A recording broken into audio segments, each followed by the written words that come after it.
उड़ के जाते थे हम स्कूल। गरीबों का रेनकोट है वो, 20 किलोमीटर दूर ज्यादा हो जाएगा। ये ऐसा कहां से आ रहा है? तू आया 20 किलोमीटर से? कहां से? कानोदा से? अरे वाह, कानोदा बस्ती, कानोदा प्रॉपर, कानोदा से ही 7 नंबर बस पकड़ के तो बाइक से यहाँ तक? अरे वाह यार, बारिश में नहीं भीगा? पहले मैं भी आया करता था प्रेमनगर पुलिया से। 2022 वाली पूरी भर्ती मैंने प्रेमनगर पुलिया से ही पढ़ाई है, वहीं रहता था पहले। उस टाइम पीजी चल रही थी मेरी, पीजीआईवीआर से, वहीं रहते थे हम भी। बेटा, पर मैं उड़ के आया करता था बेटा, देखो। हाँ, मैं फ्लाइट मोड पे चलता था, सीधा उड़ के यहाँ सीधा आ जाता था बेटा। है दिन हम होंगे। चलो तुमको लेके आएगा किसी दिन बेटा, फ्लाइट मोड पे डाल के, है ना, फूंक मार के उड़ा दूंगा तुम्हें मैं। तुम दोनों नए हो क्या बेटा आज? आप दोनों रेड शर्ट, रेड और ग्रीन टी शर्ट कल आए थे क्या? कल भीड़ में दिखे नहीं यार। चलो पढ़े हाल। अरे अरे क्या हो गया? ऐसा क्या हुआ बेटा? गुरुजी आपकी तो बात ही अलग है। तुम ट्रैक्टर से आए करेंगे, ट्रैक्टर से कैसे आएंगे बेटा? हम फ्लाइट मोड पे चलते हैं। पढ़ ले, अब हो गई बातें, अब मान जाओ। चलो आपस में बात मत मेरे से किया करो, बात आपस में मत किया करो बेटा। पढ़ ले। चलो तो सेंट्रोमियर के, सॉरी, क्रोमेटिन के प्रकार अपन ने पढ़ लिए थे। आज अब पहला टॉपिक होगा आज का बेटा, गुणसूत्र के प्रकार। हेडिंग डालेंगे गुणसूत्र के प्रकार। सफलता के लिए किसी भी खास समय का इंतजार मत करो, बल्कि अपने हर समय को खास बना लो। वाह यार, छा गया कावरा। लिखो बेटा गुणसूत्र। जब मत करे बात, टपका दूंगा किसी को, एक आध को सुबह सुबह। गुणसूत्र के प्रकार। और बेटा ये जो गुणसूत्र के प्रकार है ना, ये सेंट्रोमियर की स्थिति के आधार पर है। किसकी स्थिति? सेंट्रोमियर की स्थिति के आधार पर। सेंट्रोमियर की स्थिति के आधार पर। ठीक है, अब मेरी बात ध्यान से समझो, लिखना बंद करो। सेंट्रोमियर की स्थिति के आधार पर कैसे है, क्या है, ये देख लेते हैं। ठीक है ना बेटा, आ जाओ। पहले तो अपने समझ में आना चाहिए सेंट्रोमियर क्या है। जैसे देखो बेटा, ये गुणसूत्र है। क्या है ये? गुणसूत्र। एक गुणसूत्र में 2 क्रोमेटिड होती है, मैं आगे आपको बताऊंगा, लेकिन अब बंद करो। एक गुणसूत्र में कितनी क्रोमेटिड होती है? 2। एक क्रोमेटिड तो ये रही, एक क्रोमेटिड तो ये रही, और दूसरी क्रोमेटिड बेटा ये रही। क्लियर है? और दोनों क्रोमेटिड कहां जुड़ी हुई है? इस जगह पे जुड़ी हुई है, ये वाली और ये वाली यहीं तो जुड़ी हुई है। और इस जगह को अपन क्या बोलते हैं बेटा? सेंट्रोमियर। क्या बोलते हैं इस जगह को? सेंट्रोमियर। तो सेंट्रोमियर गुणसूत्र की किस स्थान पर उपस्थित है, उसके आधार पर जो गुणसूत्र है बेटा, वो कितने प्रकार का होता है? तुम्हें कैसे पता? पढ़ा है क्या? अरे वाह यार, छा गए तुम तो।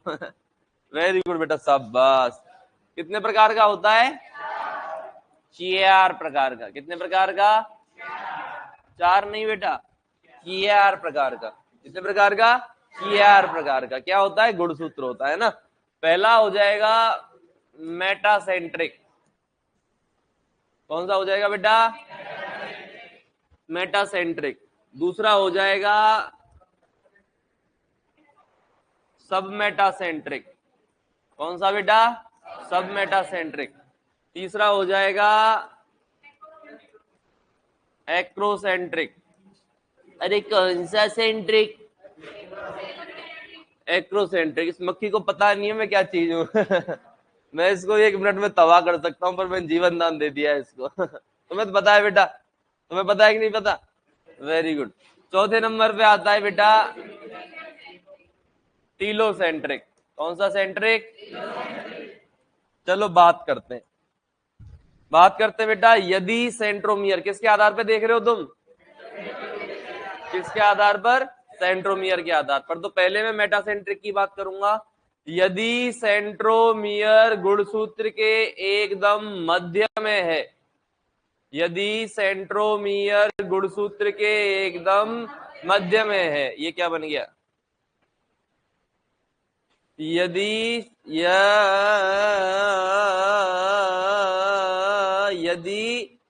सेंट्रोमियर गुणसूत्र के मध्य में है तो वो हो जाएगा बेटा मेटासेंट्रिक। यदि सेंट्रोमियर गुणसूत्र में मध्य से थोड़ा हटकर है, यदि सेंट्रोमियर मध्य से थोड़ा हटकर, इसमें आप देख पा रहे हो ऊपर वाली जो भुजाएं छोटी हैं और नीचे वाली भुजाएं क्या हैं? बड़ी है। इसमें ऊपर और नीचे वाली भुजाएं बराबर है कि नहीं बेटा? क्लियर है? फिर आता है एक्रोसेंट्रिक, इसमें मध्य में है, इसमें मध्य से थोड़ा हटकर है, और इसमें है बेटा किनारे के समीप। कहाँ है? किनारे के समीप।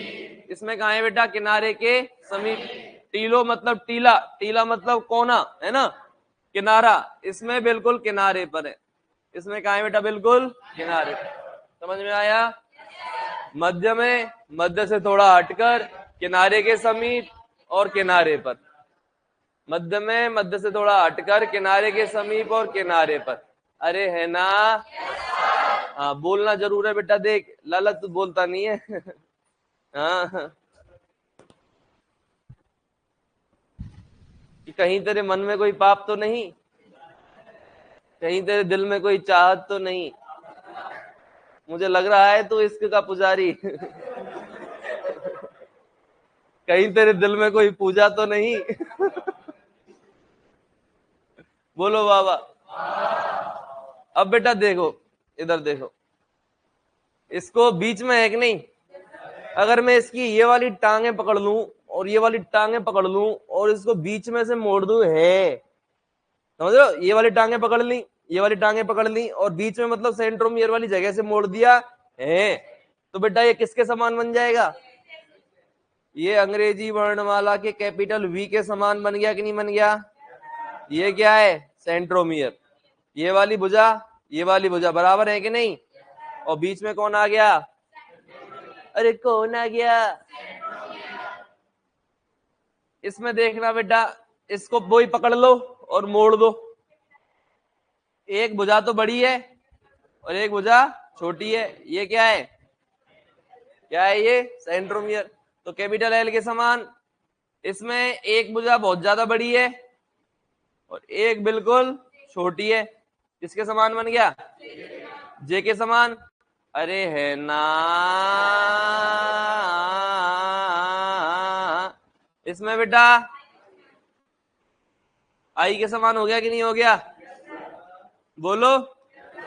भाषा भी लिख देता हूं। क्या लिखूंगा भाई? सेंट्रोमियर कहां होता है?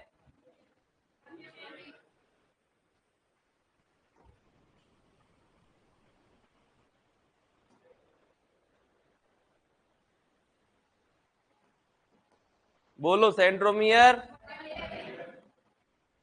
गुणसूत्र के कहा? मध्य में। यहां मध्य से थोड़ा हटकर, ऊपर नीचे हमें नहीं पता बेटा, हटकर है। ऊपर भी हो सकता है और नीचे भी हो सकता है। ये बेटा सेंट्रोमियर की बात हो रही है सारी, है ना? किनारे के समीप। और यहाँ कहा बेटा? किनारे पर। समझ में आया? अब इसमें बेटा कंफ्यूजन हो जाती है कभी कभी, है ना, कि भाई कौन सा एल है और कौन सा जे है। ये तो याद रहता है वी के समान है मेट्रासेंट्रिक और टीलोसेंट्रिक आई के समान है। इन दोनों में कभी कभी कंफ्यूजन हो जाती है, तो इसकी एक ट्रिक याद कर लेना बेटा। मस्त बिजली, बिजली नहीं बिजली, बिजली क्या है बेटा? मस्त है, मस्त बिजली। अरे है कि नहीं? मेटासेंट्रिक वी के समान, एक्रोसेंट्रिक जे के समान, सब मेटासेंट्रिक और टीलोसेंट्रिक। बोलो राधे राधे। आगे बात समझ में? कोई कंफ्यूजन? तो ये गुणसूत्र के प्रकार हो गए सेंट्रोमियर की स्थिति के आधार पर। कितने प्रकार के? 4 प्रकार के। पहला हो गया कौन सा? मेटासेंट्रिक में सेंट्रोमियर कहाँ होता है? अंग्रेजी के कौन से अक्षर के समान है? दूसरा कौन सा है? इसमें सेंट्रोमियर मध्य से थोड़ा किसके समान है? किसके समान है? तीसरा कौन सा है? इसमें कहाँ होगा सेंट्रोमियर? किनारे के किसके समान है? चौथा कौन सा है? टीलोसेंट्रिक। इसमें क्या होगा सेंट्रोमियर? क्या होगा? अरे है ना। और ये किसके समान है? लिख दो।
क्या दिखाई नहीं दे रहा यार?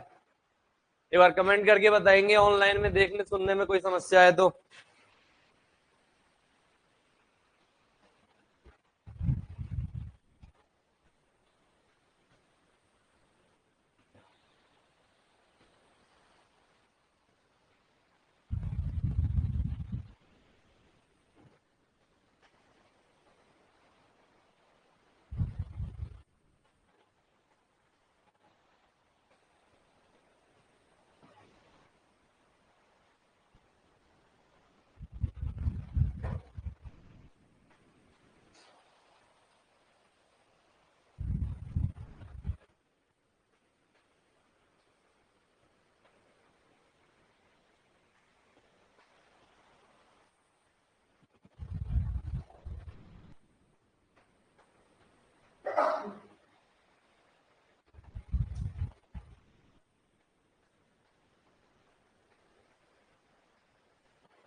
अरे लिख लिया क्या? चलें आगे।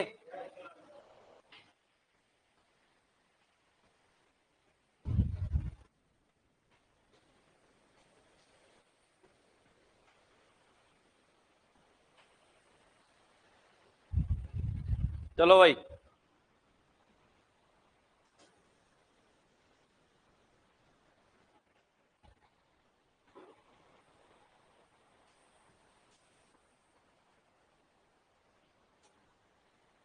बात है नहीं बेटा। चलो बेटा देखो अगली कुछ परिभाषाएं हैं, है ना। पहली तो आएगी जीनोम।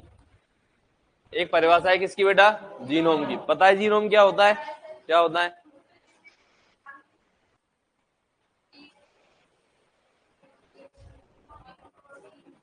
सुनो मैं बताता हूँ, ध्यान देना बेटा।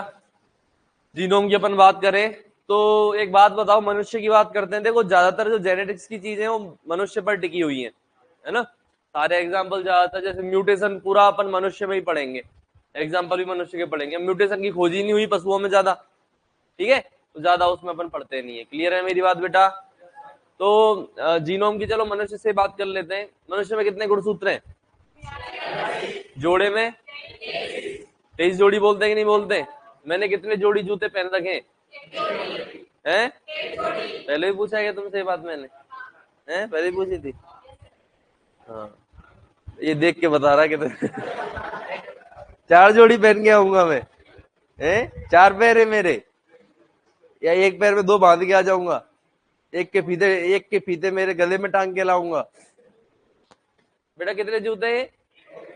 तो एक जोड़ी जूते पहन रखे मैंने। अब मेरा एक जूता और इस भाई का एक जूता चप्पल पहन के आया, खैर ये मेरा जूता और भाई का एक जूता एक जोड़ी कहलाएगा क्या? क्यों क्यों नहीं कह रहे मेरे और एक जूते और इसके एक जूते को एक जोड़ी? क्योंकि मेरा जूता और इसका जूता अलग अलग है कि नहीं। जोड़ी कहने के लिए दोनों चीजें क्या होनी चाहिए? समान। तो ऐसे ही 23 जोड़ी क्यों बोल रहे हैं अपन? क्योंकि बेटा इसमें 23 जोड़ी की प्रत्येक जोड़ी में 2 गुणसूत्र एक दूसरे के समान होंगे, समझ लेना ये। और जो समान गुणसूत्र है ना जोड़ी में 2, उन दोनों को बोलते हैं अपन समजात गुणसूत्र। क्या बोलते हैं बेटा? समझ में आई ये चीज? समजात गुणसूत्र क्या होता है तो सुनो, देखो ये है एक गुणसूत्र, ये है दूसरा गुणसूत्र जोड़ी का, और दोनों को क्या बोल दिया? समजात गुणसूत्र। इंग्लिश में होमोलोगस, नॉट जाइगस, होमोलोगस क्रोमोसोम। क्या बोलते हैं बेटा? Homologous chromosome. ऐसे ही कितने जोड़े होंगे? 23 जोड़े। ऐसे ही कितने जोड़े होंगे? जोड़े के दोनों गुणसूत्र एक दूसरे के डिट्टो समान होते हैं। इनमें से एक तो आता है मम्मी से और दूसरा आता है पापा से, ठीक है। और दोनों पे जीन भी क्या होते हैं? समान होते हैं। ऐसे मान लो कि आधा जीन तो लेके आ रहा है मम्मी का गुणसूत्र और आधा जीन लेके आ रहा है पापा का गुणसूत्र, दोनों को मिला के हम एक जीन बोलते हैं। जीन का आधा भाग कौन लेके आता है? मम्मी का गुणसूत्र, और दूसरा आधा भाग कौन लेके आता है? पापा का गुणसूत्र। नहीं सुना कैपिटल टी स्मॉल टी? वही है, कैपिटल टी को पापा का लेके आया तो स्मॉल टी को मम्मी का लेके आ रहा है, और दोनों को मिला के अपन एक जीन बोलते हैं कैपिटल टी स्मॉल टी को। अरे है ना। चलो वो सारी बातें अपन आगे मेंडल में भी करेंगे, अभी इतना समझ लो कि जोड़ी का जो प्रत्येक गुणसूत्र है एक दूसरे के क्या होता है? समान होता है, और इसको अपन क्या बोलते हैं? समजात गुणसूत्र बोलते हैं। अगर मैं इन दोनों में से एक गुणसूत्र को पढ़ लूं तो दूसरा भी पढ़ा हुआ माना जाएगा कि नहीं जाएगा? क्योंकि दूसरा उसके डिट्टो समान है कि नहीं बेटा? अरे बोलो। अगर मैं एक जूते को देख लूं 10 नंबर का है, तो मेरा दूसरा जूता भी 100% कितने नंबर का निकलेगा? 10 नंबर का। तो दोनों जूतों को पढ़ने की जरूरत है क्या? तो दोनों गुणसूत्रों को पढ़ने की जरूरत है क्या? नहीं। तो हमने क्या है, इसको सॉर्ट करने के लिए 46 हमें नहीं पढ़ने पड़े, हमें केवल 23 पढ़ने पड़े। इसको शॉर्ट नाम दे दिया जीनोम। 46 में से 23 गुणसूत्र क्या कहलाते हैं? जीनोम। पर 23 कौन से? जोड़ी में से दोनों या एक? जोड़ी में से दोनों। तो मैंने क्या समझाया इतनी देर तुम्हें? बेटा जोड़ी के दोनों समान है, ठीक है। अब मुझे 46 के 46 गुणसूत्रों की अध्ययन करना है, तो मैं 46 का करूं या 23 का कर लूं? जोड़ी में से एक का कर लूं, दूसरा उसके समान है कि नहीं? बोलो। तो जोड़ी में से मैं एक एक गुणसूत्र उठाऊंगा तो कुल गुणसूत्र कितने हो जाएंगे? कितने गुणसूत्र हो जाएंगे? 23 हो जाएंगे कि नहीं हो जाएंगे? बस ये 23 गुणसूत्र कहलाएंगे मनुष्य का जीनोम। क्या कहलाएंगे? मनुष्य का जीनोम। तो मैं इसको ऐसे बोल दूं, अगुणित गुणसूत्रों का समुच्चय। भाई ये द्विगुणित है, दो दो है जोड़े में, तो क्या बोल रहा हूं? द्विगुणित। और मैं एक एक को उठा लूं तो क्या बोलूंगा? अगुणित। तो अगुणित गुणसूत्रों का समुच्चय जीनोम कहलाता है। मतलब 46 में से 23, प्रत्येक जोड़ी में से एक एक मैंने उठा लिया तो ये क्या कहलाएगा? जीनोम कहलाएगा। Set of haploid chromosomes is called as genome, है ना। अगुणित गुणसूत्रों का समुच्चय जीनोम कहलाता है। अरे है ना, बोलो ना बेटा, आ गया समझ में? चले आगे, लिख लें इसको। एक और चीज बता देता हूं, जीनोम शब्द से संबंधित ही एक 1988 में प्रोजेक्ट चालू हुआ था, और ये आज भी जो अपनी मॉलिक्यूलर बायोलॉजी है उसका सबसे बड़ा प्रोजेक्ट है आज तक का, जिसका नाम था बेटा ह्यूमन जीनोम प्रोजेक्ट। क्या नाम था? ह्यूमन जीनोम प्रोजेक्ट, जिसके अंदर मनुष्य के जीनोम का अध्ययन किया गया। मतलब मनुष्य के सारे गुणसूत्रों का, सारे की तो करने की जरूरत नहीं है, कितने का? 23 का। सारे गुणसूत्रों का अध्ययन करके उसमें जीनों की संख्या गिनी गई, कितने जीन है, कौन सा जीन क्या करता है, ये सारे काम किए गए। किसके लिए बेटा? इसके लिए, मनुष्य के जीनोम के लिए। तो उसको क्या बोला? Human genome project. 2006 में ये कंप्लीट हुआ था। क्लियर है बेटा? तो ये जीनोम शब्द का मतलब समझ गए? लिखो, जीनोम हेडिंग डाल के लिखो, अगुणित गुणसूत्रों का समुच्चय जीनोम कहलाता है। अगुणित गुणसूत्रों का समुच्चय जीनोम कहलाता है। विराट कोहली, जयपुर ढाका ढाका। बेटा पूरा नाम लिया लिखा करो, ये क्या नाम लिख रखे हैं तुमने? हैं? चोर हो गया तुम जो अपना नाम छिपा रहे हो? जो नाम है उस नाम को ऐप में लिखा करो आप। जैसे हम भी तुम्हारा नाम लेने में खुशी हो, बोल रहा हूं, वापस खाएगा क्या मुझे? अगुणित गुणसूत्रों का समुच्चय, अगुणित गुणसूत्रों का समुच्चय जीनोम कहलाता है। अगुणित गुणसूत्रों का समुच्चय जीनोम कहलाता है। विराट कोहली लाइव क्लास लेने आएगा क्या अपनी? अब है ना, भाई घर वालों ने बड़े प्यार से सोच समझ के तुम्हारा नाम रखा होगा, रखा होगा कि रखा होगा, और तुम उस नाम को छिपा रहे हो। जयपुर ढाका ढाका, विराट कोहली, महेंद्र सिंह धोनी, है? सही बात थोड़ी है ये। चलो बेटा, अगुणित गुणसूत्रों का समुच्चय जीनोम कहलाता है। अब देखो समजात गुणसूत्र। बात नहीं बेटा, समजात गुण घर भी बात करती है, यहां भी बात करती है, तभी तो इतनी पतली हो रही है, कम बात किया अगर। लिखो समजात गुणसूत्र, होमोलोगस क्रोमोसोम। समजात गुणसूत्र, होमोलोगस क्रोमोसोम।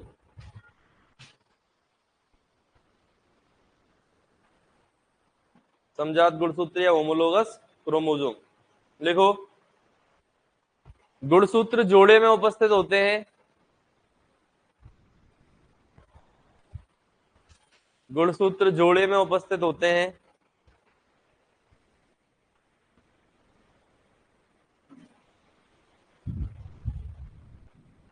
गुणसूत्र जोड़े में उपस्थित होते हैं तथा जोड़े के दोनों गुणसूत्र एक दूसरे के समान होते हैं।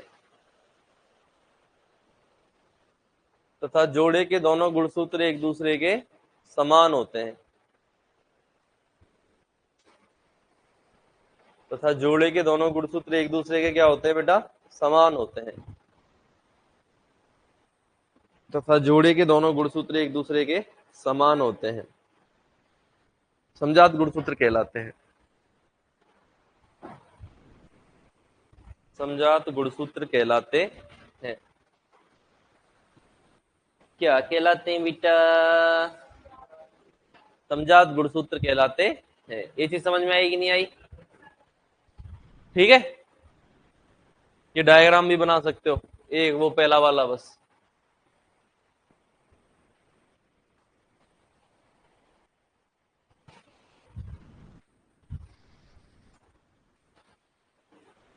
ये लाइन वाइन ये वाली मत खींचना, ये डंडा डंडा बना लेना बस।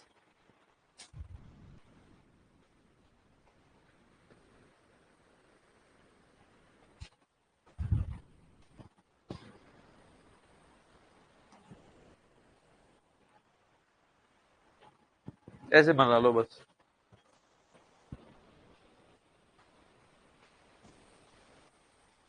चले बेटा आगे।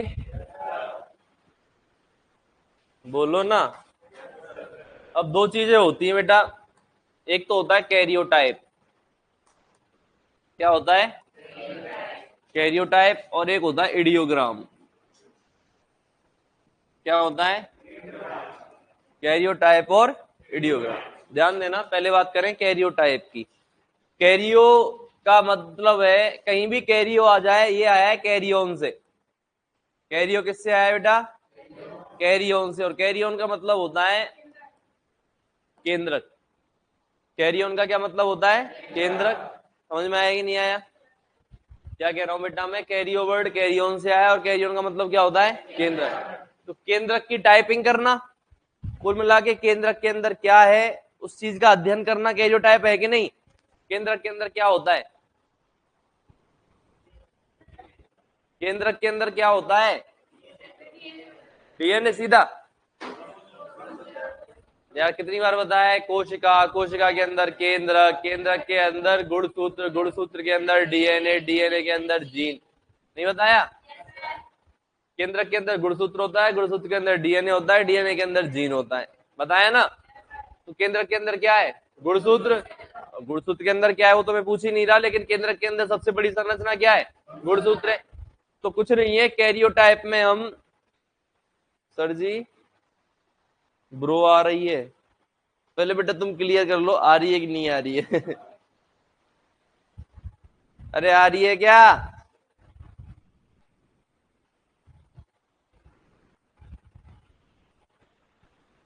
मैं बताता हूँ आ रही है कि नहीं आ रही है। हेलो, हेलो, आ रही है।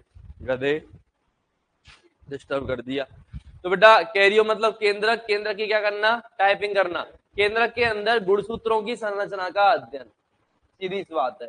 केंद्रक के अंदर गुणसूत्र होते कि नहीं होते? तो केंद्रक में गुणसूत्रों की संरचना का अध्ययन क्या कहलाता है? कैरियोटाइप कहलाता है ना? समझ रहे हो ना? अब मैं भाई ये मान लो ये है कोशिका, कोशिका का ये क्या है? केंद्रक। केंद्रक के अंदर मैं गुणसूत्र देख रहा हूँ भाई, माइक्रोस्कोप के नीचे देखना पड़ेगा, इलेक्ट्रॉन माइक्रोस्कोप के नीचे, है ना? इलेक्ट्रॉन माइक्रोस्कोप ऐसे हर जगह पर नहीं मिलती, अपने शायद राजस्थान में ही नहीं है कहीं। क्लियर है? ठीक है? अरे है ना, वहां दिखती है इतनी छोटी चीजें। तो मैं देख रहा हूँ भाई, मैं तो देखो मैं तो चीज हूँ बेटा, मैं कहीं जाके देख सकता हूँ ना। तो मैं मान लो कि पहला गुणसूत्र देखा, आए हाय हाय हाय हाय, ये है पहला गुणसूत्र। दूसरा ओए होए होए, दूसरा गुणसूत्र। तीसरा आ हा हा, तीसरा गुणसूत्र। मैंने 23 के 23 जोड़ी गुणसूत्रों की संरचना का अध्ययन कर लिया। मैंने 23 के 23 जोड़ी गुणसूत्रों की संरचना का अध्ययन कर लिया। 23 का करना है, बाकी 23 तो उनके समान है ना? तो कुल मिला के गुणसूत्रों की संरचना के बाह्य स्वरूप का अध्ययन क्या कहलाता है? कैरियोटाइप कहलाता। समझ में आया कि नहीं आया? बाह्य स्वरूप ही देख सकते हो आप बाहर से, तो इसे अपन क्या बोलेंगे? कैरियोटाइप।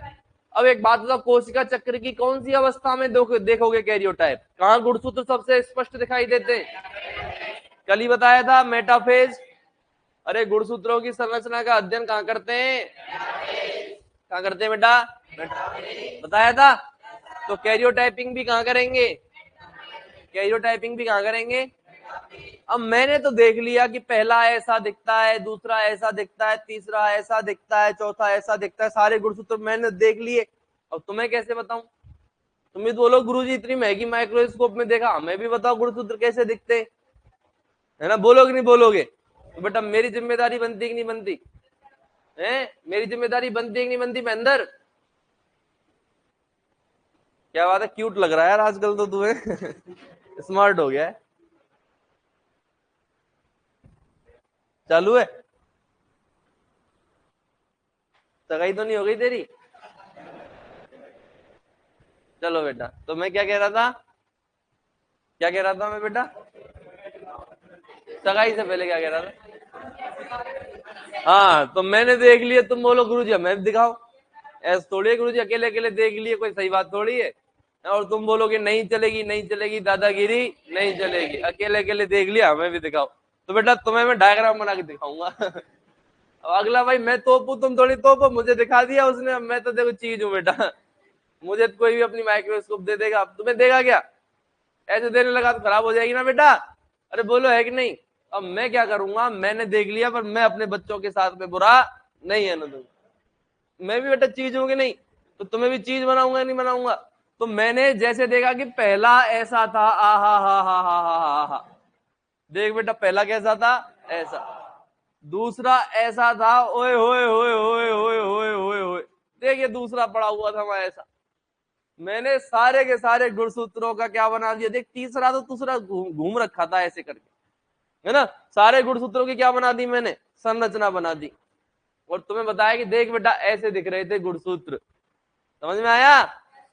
तो ध्यान देना साथियों, गुणसूत्रों की बाह्य आकार की या बाह्य संरचना का अध्ययन करना कैरियोटाइप कहलाता है, जबकि उस संरचना का डायग्रामेटिक रिप्रेजेंटेशन या फिर आरेखीय प्रदर्शन करना, भाई जो मैंने कैरियोटाइप देखा उसका आरेख के द्वारा प्रदर्शन करना क्या कहलाता है, इडियोग्राम कहलाता है। अरे फोटो बना दिया मैंने, देख भाई ऐसा दिख रहा था तो ये इडियोग्राम है, केवल मैंने संरचना का अध्ययन कर लिया वो कैरियोटाइप है। मतलब इडियोग्राम कैरियोटाइप के बाद का चरण है। अब मैं कैरियोटाइपिंग करूंगा तो इडियोग्राम तो बनाऊंगा ही बनाऊंगा, देखो समझ में आ रहा है। हाँ तो लेकिन इसके बाद का चरण क्या है, इडियोग्राम। अध्ययन अध्ययन कैरियोटाइप, डायग्रामेटिक रिप्रेजेंटेशन, इडियोग्राम। समझ में आया कि नहीं आया। अब एक बात बताओ मुझे, क्या मेरा कैरियोटाइप और इसका कैरियोटाइप समान होगा या अलग होगा, या इसका कैरियोटाइप, बताओ। सब मनुष्य हैं, है ना बेटा, कोई डाउट थोड़ी बेटा किसी पे इनमें से मनुष्य ही ना। तो बताओ सेम होगा या अलग होगा। क्या मेरे गुणसूत्र जैसे दिखाई देते हैं वैसे ही भाई के गुणसूत्र दिखाई देंगे, या आपके गुणसूत्र भी वैसे ही दिखाई देंगे जैसे मेरे दिखाई दे रहे हैं, बोलो।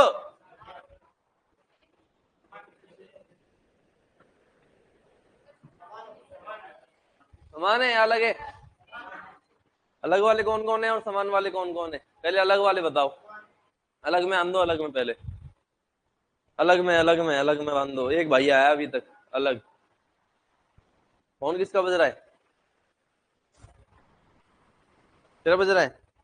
गाड़ी वाला आया घर से कचरा, ऐसा कुछ गाना बज रहा था है।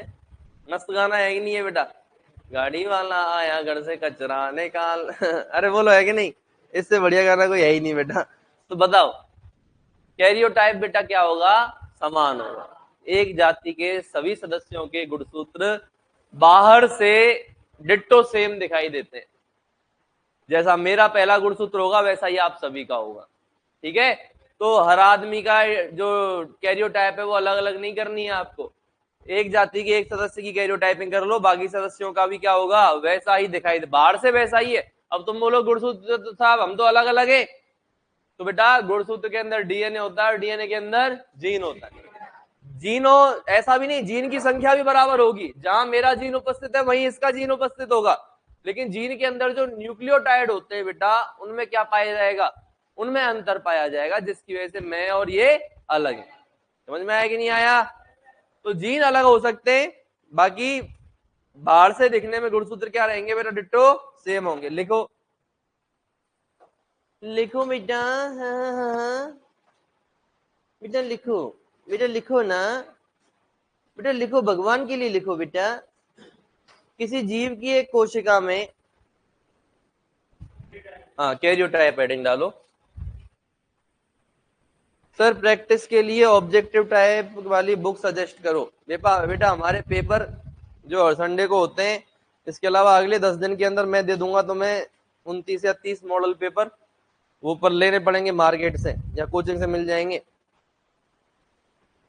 ठीक है, वो ले लेना, ठीक है। मॉडल पेपर दे दूंगा सब्जेक्ट के 80 क्वेश्चन के 30, ठीक है, वो क्वेश्चन सॉल्व कर लेना।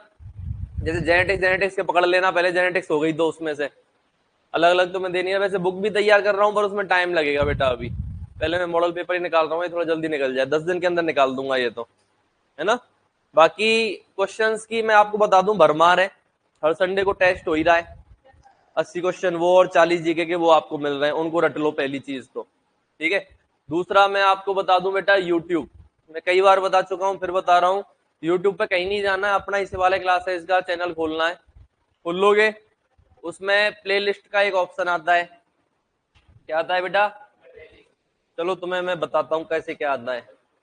ये यूट्यूब है, दिख रहा है? अरे बोलो। देखो सबसे पहले मेरे शिवालय क्लासेज ही खुला रहता है। शिवालय क्लासेज आ गया, शिवालय क्लासेज जयपुर। ये साइड में खिसकाओगे तो क्या आ गई? प्लेलिस्ट आ गई कि नहीं आ गई? प्लेलिस्ट को नीचे खिसकाना, वो ज्यादा नीचे आ गई। ऊपर चलो, भाई। अरे अरे मैं रुक जा, तो मैं बताऊंगा नहीं है।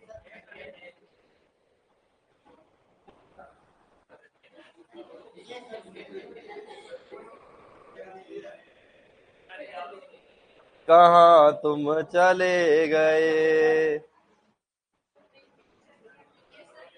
हटा दी क्या प्लेलिस्ट? मिलेगी मिलेगी, पिछली भर्ती में ली हुई है। हाँ देखो, LSA लाइव 2023 दिख रही है ये वाली, किसान आंदोलन के नीचे, किसान आंदोलन के नीचे दिखेगी बेटा। LSA लाइव 2023 नहीं दिख रही तो खोल लेना, मिल जाएगी। ठीक है, इसमें दिखा रहा है 159 वीडियो खुल गई। अब तो दिख रहा होगा LSA लाइव 2023, दिख रहा है? अरे बोलो। ठीक है, इसमें बेटा पड़ी हुई है आपकी कितनी, 160 क्लास है। ठीक है, इतने क्वेश्चन है, इतने क्वेश्चन है, इतने क्वेश्चन है, तोते उड़ जाएंगे बेटा। ठीक है, इनको सॉल्व करो। इसमें लगातार है पर सब्जेक्ट लिखी हुई है। जैसे मान ले मैंने इसमें से कोई सी भी क्लास, 137 नंबर की क्लास खोल ली, पहले तो ऐड आएगा इसमें, फिर सर्वे आएगा। रजा भाई, ठीक है, तो इसमें लिखा हुआ है LSA क्वेश्चन आंसर मैनेजमेंट। नीचे आप देख रहे हो ना, तो लिखा हुआ है किसकी क्लास है? मैनेजमेंट की क्लास है ना। तो मैनेजमेंट एक क्वेश्चन मैंने विद सॉल्यूशन पूरा एक्सप्लेन किया हुआ है। ठीक है, एक ये, और दूसरा अपनी लाइव क्लास चालू हो चुकी है बेटा, कल भी ली थी। यूट्यूब के चैनल पे जाना, अपना लाइव प्रश्नोत्तरी यूट्यूब पे चालू हो चुकी है LSA के लिए। मैं नहीं आता, हम टीचर नहीं आ सकते कुछ यूट्यूब पे कारणों से, है ना, नहीं आ सकता मैं अभी। बाकी हमारे जो कृष्ण यादव सर हैं उधर पढ़ाते हैं ये, है ना, जोटवाड़ा में। ये लाइव आ रहे हैं, प्रश्नोत्तरी सॉल्व करा रहे हैं, तो क्वेश्चन क्वेश्चन कराएंगे वहां पे ना। तो वहां से आप क्वेश्चन प्रैक्टिस दोबारा अभी लाइव भी शुरू कर सकते हो। दूसरा, ये पुरानी क्लासेस पड़ी हुई हैं, यहाँ से ये देख लेना। पहले तो ये देखो, जैसे अभी जेनेटिक्स चल रही है, तो जेनेटिक्स की लगभग 15 क्लास है ना, और एक क्लास में 20 क्वेश्चन है, तो 15 दूना कितने हो गए? 300 क्वेश्चन हो गए, 30 नहीं, एक जीरो और बढ़ा। कितने क्वेश्चन हो गए बेटा? 300। तो 300 क्वेश्चन विद एक्सप्लेनेशन मैंने जेनेटिक्स के बता रखे हैं, तो इसमें कुछ नहीं बचा, पूरी सब्जेक्ट आपकी क्या हो चुकी है? कवर हो चुकी है।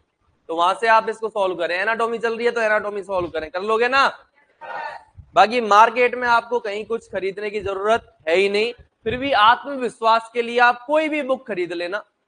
ठीक है ना, दुकान पे जाना, पूछ लेना LSA में सबसे ज्यादा किताब कौन सी चलती है, ले लेना। और कोई सा भी आप क्वेश्चन लगा के देख लेना, आपसे कोई भी क्वेश्चन रुकेगा नहीं। क्वेश्चन ही लगाने, उसमें भी थ्योरी में भटकने की जरूरत नहीं है। वैसे थ्योरी क्वेश्चन सब कुछ आपको सफिशिएंट दिया जाएगा यहाँ पे, है ना। थ्योरी में तो कहीं जाने की जरूरत आपको है ही नहीं, सब कुछ है आपकी नोट्स में। अरे है कि नहीं बेटा? फोन फोन अंदर रख दे। चलो, क्या लिखा? कैरियोटाइप में कुछ नहीं लिखा। देखो, किसी जीव की एक कोशिका में,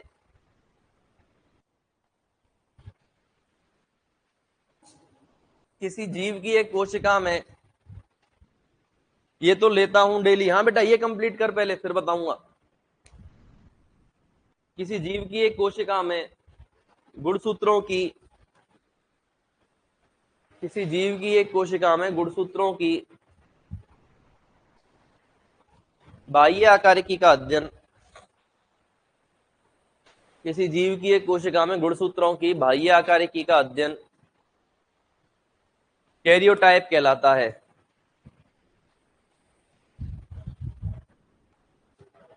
किसी जीव की एक कोशिका में गुणसूत्रों की बाह्य आकारिकी का अध्ययन कैरियोटाइप कहलाता है। गुणसूत्र की बाह्य आकारिकी का अध्ययन कैरियोटाइप कहलाता है। लिख लिया? अगला पॉइंट, कैरियोटाइप का अध्ययन मेटाफेज में किया जाता है। कैरियोटाइप का अध्ययन कहाँ किया जाता है? मेटाफेज में किया जाता है। कैरियोटाइप का अध्ययन मेटाफेज में किया जाता है।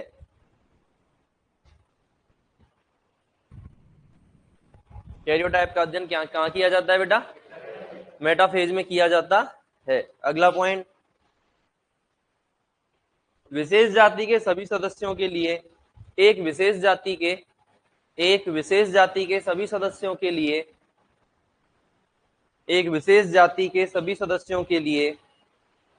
कैरियोटाइप एक विशेष जाति के सभी सदस्यों के लिए कैरियोटाइप समान होता है। एक विशेष जाति के सभी सदस्यों के लिए कैरियोटाइप क्या होता है बेटा? समान होता है।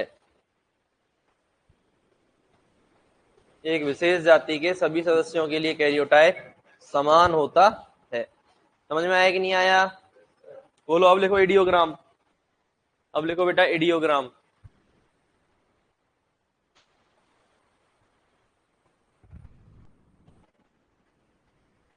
इडियोग्राम में लिखेंगे बेटा कैरियोटाइप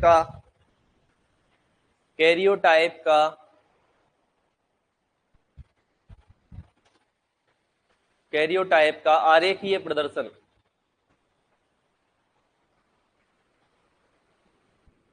कैरियोटाइप का आरेखीय प्रदर्शन।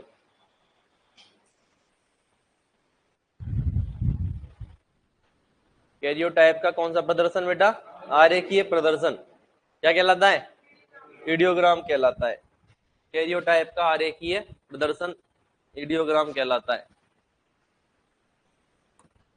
इसके बाद में हेडिंग डालो बेटा गुणसूत्र की संरचना। गुणसूत्र की संरचना। किसकी संरचना बेटा? गुणसूत्र की संरचना का अध्ययन कहाँ किया जाता है? मेटाफेज में। ये तो लिख चुके हैं, ठीक है। चलो इधर समझना बेटा, अब आ जाओ। गुणसूत्र की संरचना समझ लेते हैं, लिखना बंद करो। इधर देखेंगे सारे के सारे, लिखना बंद करो। ये क्या है बेटा? ये हो गया सेंट्रोमियर। क्या हो गया? सेंट्रोमियर। सेंट्रोमियर गुणसूत्र की वह संरचना है जहां पर गुणसूत्र के दोनों क्रोमेटिड आकर जुड़ते हैं। एक चीज ध्यान रखना, एक गुणसूत्र में कितने क्रोमेटिड होते हैं? 2। क्रोमेटिड को हिंदी में बोलते हैं अर्ध गुणसूत्र, आधा गुणसूत्र। और एक गुणसूत्र में कितने क्रोमेटिड हैं? 2 क्रोमेटिड हैं। कितने क्रोमेटिड हैं? 2। सीधे बैठो सारे के सारे, आलस फैला रहे हो यार, है ना। और ये हाथ भी कोई नहीं रखेगा बेटा, है ना। इस हाथ का मतलब क्या है? नींद आना। क्या है बेटा? नींद आना है। और क्लास में सोना मना। रेड कमर सीधी सावधान। ये क्या है बेटा? सेंट्रोमियर। सेंट्रोमियर वो जगह है जहां पर गुणसूत्र के दोनों क्रोमेटिड आकर जुड़ते हैं। ये देखो एक क्रोमेटिड है। क्या है ये क्या है बेटा? एक क्रोमेटिड। ये देखो दूसरा क्रोमेटिड है। क्या है ये? अरे क्या है बेटा? ये दूसरा क्रोमेटिड। तो ये गुणसूत्र हो गया, गुणसूत्र का ये सेंट्रोमियर हो गया, और सेंट्रोमियर पर दोनों क्रोमेटिड आकर जुड़ते हैं। क्या है बेटा? ये सेंट्रोमियर। सेंट्रोमियर को पता है हिंदी में क्या बोलते हैं?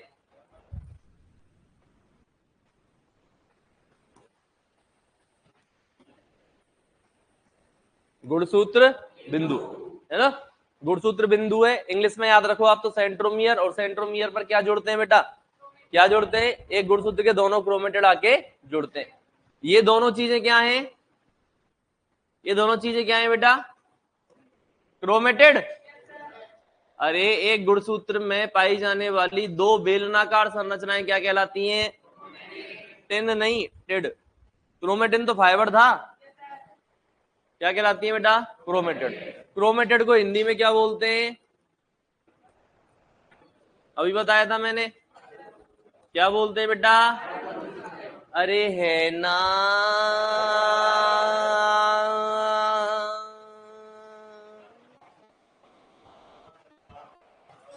क्या करूं, मेरा गला है ही इतना सुरीला। थैंक यू बेटा। मैं गया ही नहीं बेटा संगीत में, ये तो संगीत की हालत खराब कर देता। हाँ, अरे भाई संगीत संगीत ना बजता अगर मैं चला जाता, बोलो बाबा।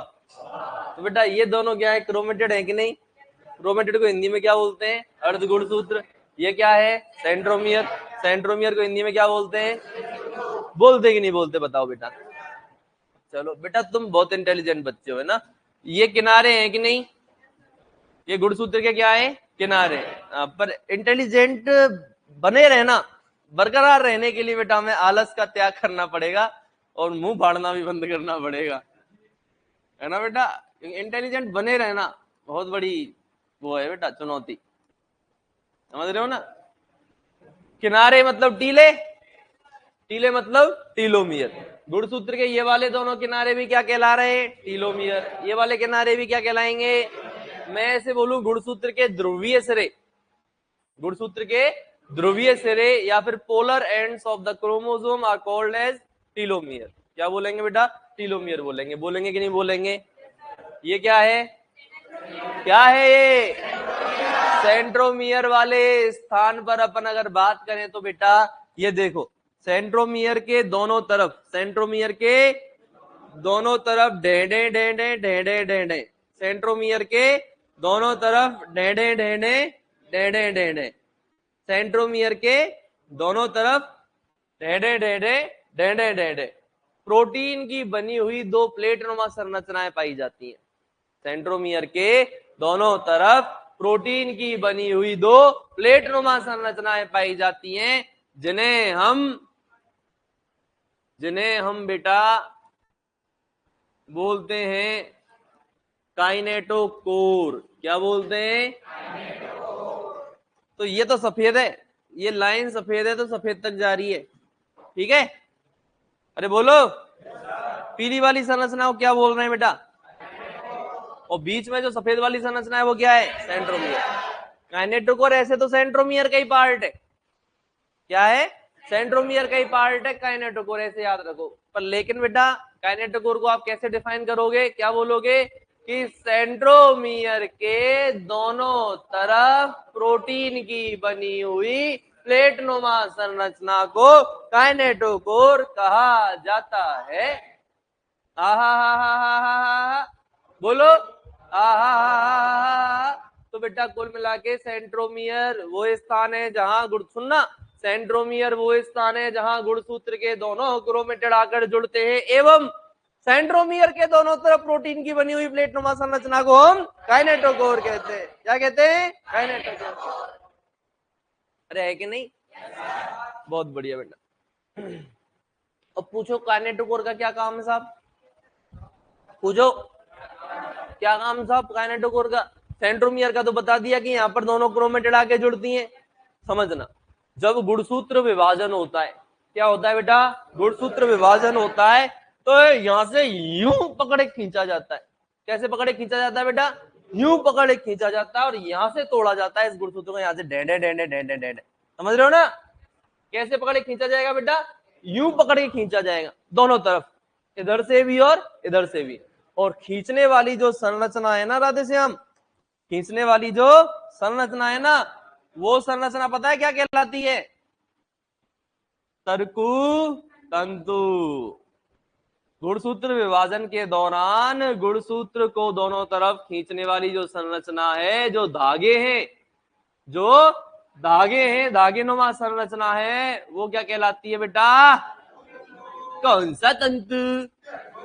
अरे कौन सा तंतु? तर्कु तर्कु, तंतु तंतु, तर्कु तर्कु, तर्कु तर्कु, तंतु। बोलो बेटा तंतु तंतु, तर्कु तर्कु, तंतु तंतु। इसको इंग्लिश में बोलते हैं बेटा कौन सा फाइबर? स्पिंडल फाइबर या तर्कु तंतु। ये एक संकुचनशील प्रोटीन से निर्मित होता है। कौन सी प्रोटीन से? संकुचनशील प्रोटीन से निर्मित होता है, इसीलिए इसमें संकुचन हो सकते हैं कि नहीं हो सकते, इसीलिए तो खींच रहा है और खींच के यहां से गुणसूत्र को विभाजित कर देगा। क्या कर देगा? तर्कु तंतु कहां से निकलते पता है किसी को? तारक काय, सेंट्रोसोम, सेंट्रियोल, तारक केंद्र। तारक काय के अंदर दो तारक केंद्र होते हैं, है ना। तारक काय को बोलते हैं सेंट्रोसोम, और तारक केंद्र को बोलते हैं सेंट्रियोल। समझ रहे हो बेटा। तो तर्कुतंतु सेंट्रियोल से निकलते हैं। कहां से निकलते हैं? और सेंट्रियोल कोशिका के दोनों तरफ उपस्थित होते हैं। एक सेंट्रियोल ये रहा, एक सेंट्रियोल ये रहा। इससे क्या निकल के आए? तर्कुतंतु। कहां जुड़ गए? गुणसूत्र के काइनेटोकोर पे। और क्या कर रहे हैं? खींच रहे हैं। खींच के गुणसूत्र को क्या कर रहे हैं? विभाजित कर। कई क्वेश्चन बता दिए मैंने। एक तो मैंने बताया कि सेंट्रोमियर के दोनों तरफ पाई जाने वाली प्रोटीन की बनी हुई प्लेटोमा संरचना को काइनेटोकोर कहते हैं। क्या कहते हैं? सुनना ध्यान से। काइनेटोकोर पर तारक केंद्र से निकलकर आने वाले तर्कुतंतु आकर जुड़ते हैं एवं गुणसूत्र विभाजन में सहायता करते हैं। तर्कुतंतु संकुचनशील प्रोटीन के बने होते हैं। तर्कुतंतु कहां से निकलते हैं? तारक केंद्र। कहां से निकलते हैं? कहां से निकलते हैं? कहां जुड़ते हैं? गुणसूत्र में। कहां जुड़ते हैं? गुणसूत्र में। कहां जुड़ते हैं? काइनेटोकोर। सेंट्रोमियर कहां बोला मैंने अभी? मैं चिल्ला रहा हूं काइनेटोकोर से जुड़ते हैं। कहां जुड़ रहे हैं? सेंट्रोमियर पे। कहां जुड़ रहे हैं बेटा? काइनेटोकोर पे जुड़ रहे हैं यार। काइनेटोकोर का काम ही है तर्कुतंतुओं को जोड़ना। काइनेटोकोर का काम ही है तर्कुतंतुओं को जोड़ना। अब मान लो एक क्वेश्चन आया, तर्कुतंतु निम्न में से गुणसूत्र की किस संरचना से जुड़ते हैं? पहला ऑप्शन काइनेटोकोर, दूसरा ऑप्शन सेंट्रोमियर, तीसरा ऑप्शन पता नहीं, जो भी है डाल दिया। क्या टिक करोगे? और ऑप्शन में काइनेटोकोर ही नहीं है, सेंट्रोमियर है। फिर क्या टिक करोगे? क्योंकि काइनेटोकोर किसकी संरचना है? काइनेटोकोर कहां पाया जाता है? सेंट्रोमियर। ऑप्शन में काइनेटोकोर है तो काइनेटोकोर टिक करो, और सेंट्रोमियर काइनेटोकोर नहीं है तो क्या टिक करो? सेंट्रोमियर। कर दोगे क्या? बोलो बेटा, बोलो ना, बोलो बेटा। बांके बिहारी लाल की जय। भारत माता की, भारत माता की। समझ में आया कि नहीं आया? ये क्या है बेटा? गुणसूत्र। क्या है ये? क्लियर है? बोलो। अभी रुको, और भी चीज बाकी है, और भी चीज बाकी है, पर ज्यादा चीज बाकी नहीं है। ये देखो, डेने डेने डेने डेने कर दूं? कर दूं क्या बताओ?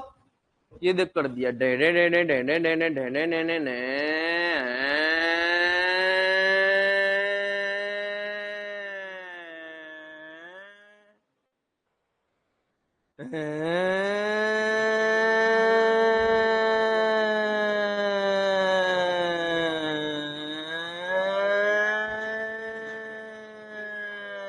गुणसूत्र के चारों तरफ एक पतली सी झिल्ली है कि नहीं? गुणसूत्र के चारों तरफ एक पतली झिल्ली उपस्थित होती है कि नहीं होती? और इस पतली झिल्ली को अपन बोलते हैं बेटा कौन सी कल?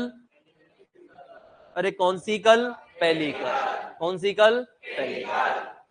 तो ये पूरा आपका क्या है बेटा? क्या है ये? गुणसूत्र। मेरे हिसाब से एक चीज और बता देते हैं, चलो इसमें सुनना बेटा, ध्यान से सुनना है ना। ध्यान से नहीं सुना तो गड़बड़ हो जाएगी। क्या हो जाएगी बेटा? कौन सा रंग लूं बताओ? रंग दे तुम है, चलेगा ना ये वाला? गुलाबी लूं? कहां है गुलाबी? ये क्या गुलाबी? जब तब पर्पल ले लो। क्या हो गया? तो ये ये देखो, day day day day day day day day day day day day day day. क्या है ये? डे डे डे डे कर रहा है मेरे साथ। क्या है ये? डीएनए। क्या है ये? क्या है बेटा ये? कौन सी अवस्था में? संघनित या असंघनित? कौन सी अवस्था में? संघनित या असंघनित? कौन सी में? मैंने नहीं बताया था?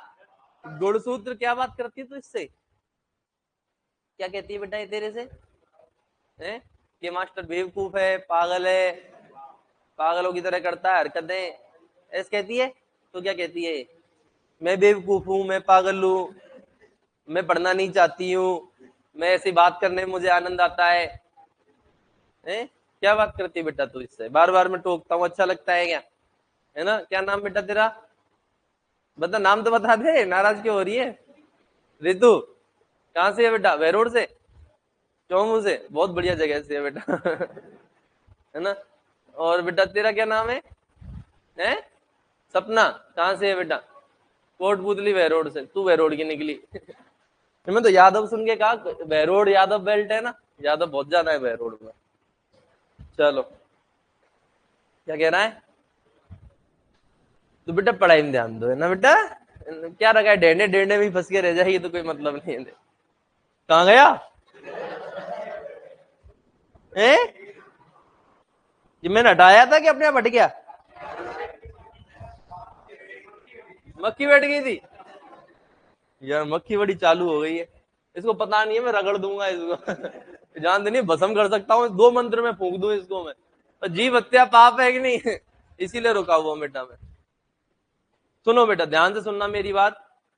ये डीएनए है, क्या है ये? और डीएनए संघनित अवस्था में या असंघनित अवस्था में? संघनित अवस्था में, याद रखना, क्योंकि मैंने पहले ही कहा था कि क्रोमेटिन तंतु संघनित होकर ही गुणसूत्र बनाते हैं। अरे है ना, लपेटा था कि नहीं लपेटा था? अब एक बात था, मांझे को तो तुमने चक्री के ऊपर लपेट दिया, बोलो बाबा। मांझे को तो तुमने चक्री के ऊपर लपेट दिया, डीएनए को कहां लपेटोगे? यहाँ कोई चक्री थोड़ी है गुणसूत्र के अंदर। तो बेटा लपेटने के लिए एक संरचना आती है, चक्री तो नहीं है लेकिन चक्री का पर्यायवाची यहां है, जिसका नाम है बेटा हिस्टोन प्रोटीन। कौन सी प्रोटीन? हिस्टोन प्रोटीन आती है और कहती है कि मेरे ऊपर लपेट दो मेरे डीएनए को। क्या बोलती है? कि मेरे ऊपर लपेट दो मेरे डीएनए को। बहुत हुआ इसका यूं बिखरा हुआ रूप, अब मुझे बिखरा हुआ नहीं, मुझे समेटा हुआ डीएनए चाहिए। कौन कह रही है? कि लपेट दो मेरे डीएनए को मेरे ऊपर, अब मुझे बिखरा हुआ डीएनए नहीं, मुझे समेटा हुआ डीएनए चाहिए। यही तो इसकी असली पहचान है। कौन कह रही है? कौन कह रही है? क्या कह रही है? कि लपेट दो मेरे डीएनए को मेरे ऊपर, मुझे बिखरा हुआ नहीं, मुझे समेटा हुआ डीएनए चाहिए। Thank you thank you thank you thank you, बस बस बस बस बस बस। तो कौन आ गई है बेटा, है ना? अब एक चीज होती है न्यूक्लियोसोम। क्या चीज होती है? आपस में मत बात करे, मेरे से किया करो बेटा ना, तुम खेड़ला के माने को नहीं तुम्हें। बेटा ये क्या है? न्यूक्लियोसोम है। क्या है? न्यूक्लियोसोम। न्यूक्लियोसोम कुछ नहीं है, डीएनए और हिस्टोन प्रोटीन। कौन सी प्रोटीन? डीएनए तो धागा है, लपेटा किसके ऊपर है? हिस्टोन प्रोटीन के ऊपर।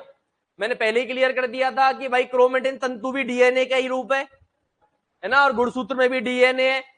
गुणसूत्र में तो संभला हुआ डीएनए है और क्रोमेटिन में धागे के रूप में बिखरा हुआ डीएनए, बोलो बाबा। तो बेटा हिस्टोन प्रोटीन के ऊपर डीएनए को लपेट दिया कि नहीं लपेट दिया? डीएनए के ऊपर हिस्टोन प्रोटीन जब लपेट जाती है तो दोनों का जो मिला हुआ रूप है वो क्या कहलाता है? न्यूक्लियोसोम कहलाता है। ये क्वेश्चन बता दोगे कि नहीं बता दोगे? डीएनए कैसा होता है, अम्लीय या क्षारीय? डीएनए कैसा होता है बेटा? डीएनए का पूरा नाम डीऑक्सीराइबो न्यूक्लिक अम्ल। अम्ल है कि नहीं? तो डीएनए कैसा होगा? अम्लीय। जब डीएनए अम्लीय है तो हिस्टोन को क्या होना पड़ेगा? अम्लीय या क्षारीय? क्योंकि वो कह रही है ना लिपट जा मेरे ऊपर। तो बेटा कभी भी समान समान में थोड़ी लिपटेगा।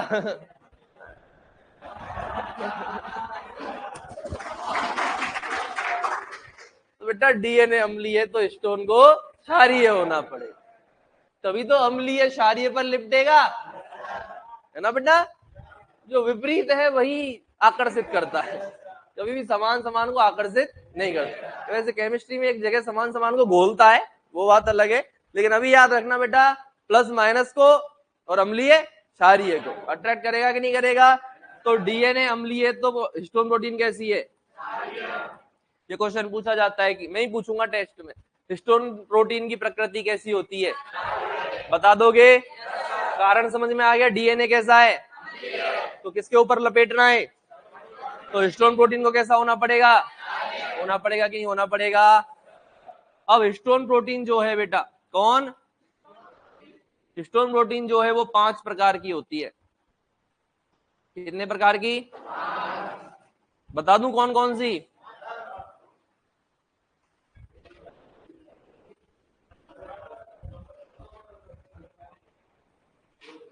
H1 H2A H2B H3 H2C H2D H3 और H4 कितनी हो गई बेटा? 5। कौन कौन सी?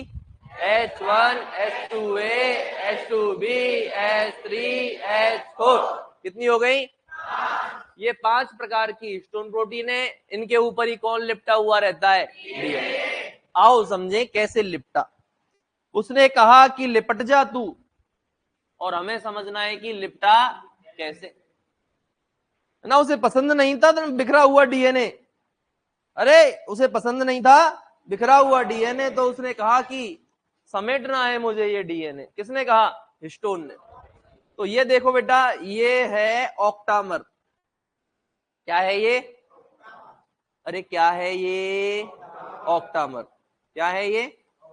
वैसे इतना डिटेल में एलएसए में जाता नहीं है, पर अपन जब पढ़ रहे हैं तो इसको भी पढ़ लेते हैं, क्या पता उसके मूड में आ जाए, है ना। ये वाला संरचना वैसे अच्छे से 12th की एनसीईआरटी में दिया हुआ है, बायोलॉजी की में, तो 12th लेवल की चीज है, तो अपने को ये बेसिक बेसिक तो पता होना चाहिए। तो बेटा ये क्या है? ऑक्टामर। क्या है? ऑक्टामर। ऑक्टामर में ध्यान रखना, H2A H2B H3H4 गुणा 2। कौन कौन सी आ गई? H1 के अलावा सारी आ गई, H2A H2B H3 और H4, और इन सब के 2-2 इकाई। H2A 2 इकाई, H2B 2 इकाई, H3 की 2 और H4 की 2, तो 4 की 2-2 हो गई, तो टोटल कितने हो गए? 8। इसीलिए इसको अपन ने क्या बोला है? ऑक्टामर। क्या बोला है? क्या बोला है बेटा? ऑक्टामर। इसने कहा ऑक्टामर बना के कि आ लिपट जा मेरे ऊपर। किसने कहा? हिस्टोन प्रोटीन के ऑक्टामर ने। हिस्टोन प्रोटीन ने ऑक्टामर बना लिया। ये देखो लिपट रहा है।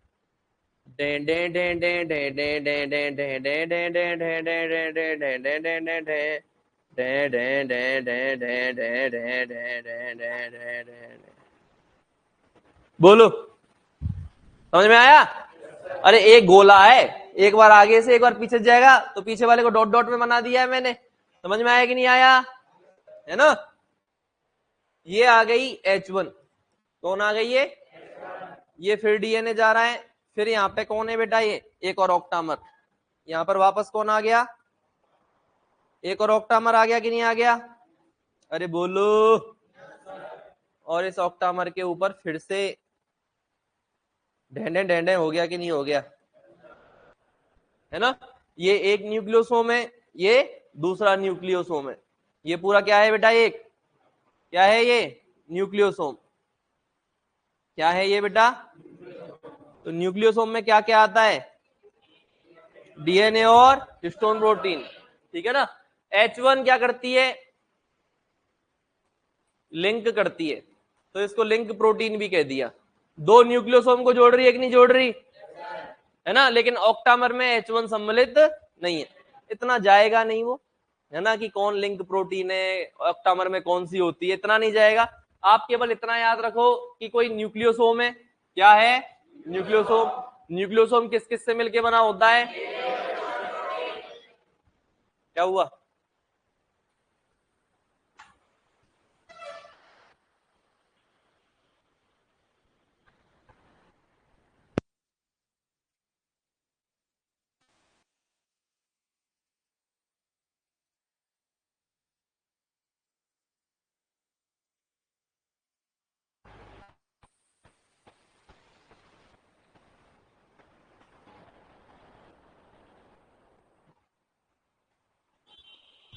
तो बेटा न्यूक्लियोसोम की बात कर रहे हैं। हैं? Yes sir. ठीक है, मुझे पता नहीं क्या बोला। किसकी बात कर रहे हैं? न्यूक्लियोसोम की। तो न्यूक्लियोसोम में बेटा कितनी चीजें शामिल हैं? एक तो है डीएनए, एक है हिस्टोन प्रोटीन। दोनों चीजें मिलकर क्या बनाती हैं? डीएनए की प्रकृति, हिस्टोन हिस्टोन की प्रकृति। हिस्टोन कितने प्रकार की है? इतना पूछेगा तुमसे, ठीक है ना। यहां तक पूछ सकता है। ये मैंने ऐसे ही समझाने के लिए कि न्यूक्लियोसोम बनता कैसे है। न्यूक्लियोसोम कैसे बनता है? ये हिस्टोन है और बोलती है कि आजा लिपट जा मेरे ऊपर। कौन? ये कौन है? ये कौन है? डीएनए। ये कौन है बेटा? डीएनए। लिपटा हुआ है कि नहीं? बता दोगे क्या उसको? पक्की बात है ना बेटा? ये देखो, ये बीच में मैं क्या बना रहा हूं? न्यूक्लियोसोम नहीं, ये मैं हिस्टोन बना रहा हूं अभी। हिस्टोन के ऊपर डीएनए लिपटा हुआ है कि नहीं? क्या बना रहा है? अब बोलो न्यूक्लियोसोम क्या बना रहा है? समझ में आ गया क्या? बोलो ना। आ गया? बनाओ डायग्राम।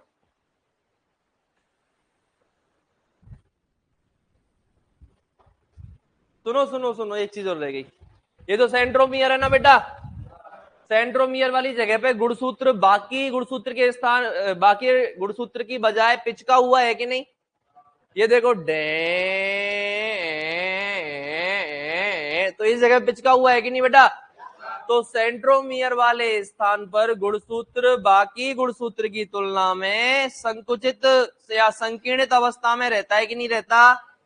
इसीलिए बेटा इस स्थान को प्राथमिक संकीर्णन कहा जाता। इंग्लिश में क्या बोलेंगे? Primary constriction. क्या बोलते हैं? Primary constriction. तो सेंट्रोमियर को ही प्राइमरी कॉन्स्ट्रिक्शन बोलते हैं। क्यों? क्योंकि इस जगह पे गुणसूत्र क्या है? बाकी गुणसूत्र के भाग की तुलना में पिचका हुआ रहता है, संकुचित अवस्था में रहता है। तो सारी चीजें समझ में आ गई। सेंट्रोमियर तो ये बीच वाला गोला है। येलो वाला क्या है? काइनेटोकोर है। काइनेटोकोर पर क्या जुड़े हुए हैं? तर्कु तंतु। ठीक है ना? ये क्या है बेटा? ये क्या है? ये क्या है बेटा? ये क्या है? क्या है? और दोनों को मिला के क्या बोल दिया? दोनों को मिला के क्या बोल दिया? बोलो क्या बोल दिया? समझ में आया कि नहीं आया? बोलो राधे राधे। अब बना दो।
हाँ बेटा। अरे बॉस नमस्कार। ठीक है बॉस, आशीर्वाद है आपका। है? हाँ सावन में मजे ही मजे हो रहे हैं। असली तो मुर्गों के मजे आए हैं अभी। खूब पार्टी वार्टी कर रहे हैं। बच्चे मिस कर रहे हैं यार आपको। यस कह रहे हैं कि वो गुरुजी कब आएंगे एनाटॉमी वाले। दोगले बच्चे हैं। अच्छे बच्चे, बहुत सिंसियर बच्चे। पढ़ने वाले बच्चे आ रहे हैं आजकल। पढ़ने वाले बच्चे आते हैं आजकल। बच्चे कम है। सिंसियर।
लिख लिया क्या बेटा?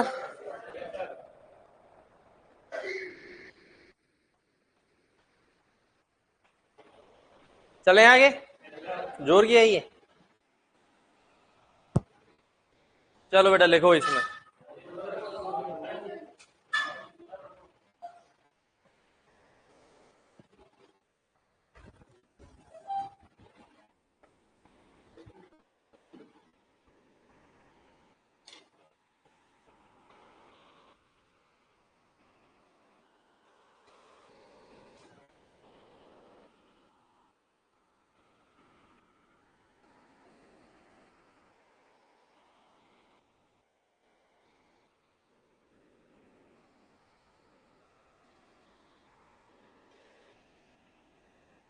बात मत करे यार।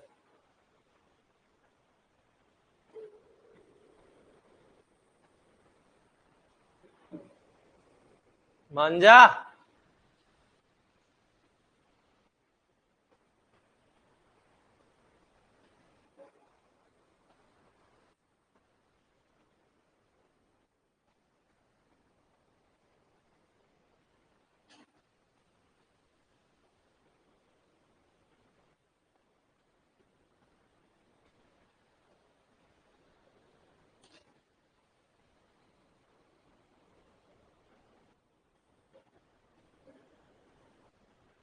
लिख लिया क्या बेटा? लिखो अब। एक नंबर डाल के लिखो क्रोमेटेड। एक नंबर डाल के लिखेंगे बेटा क्रोमेटेड। एक नंबर डाल के लिखो क्रोमेटेड। लिखो मेटाफेज अवस्था में। एक नंबर डाल के लिखो क्रोमेटेड या अर्ध गुणसूत्र।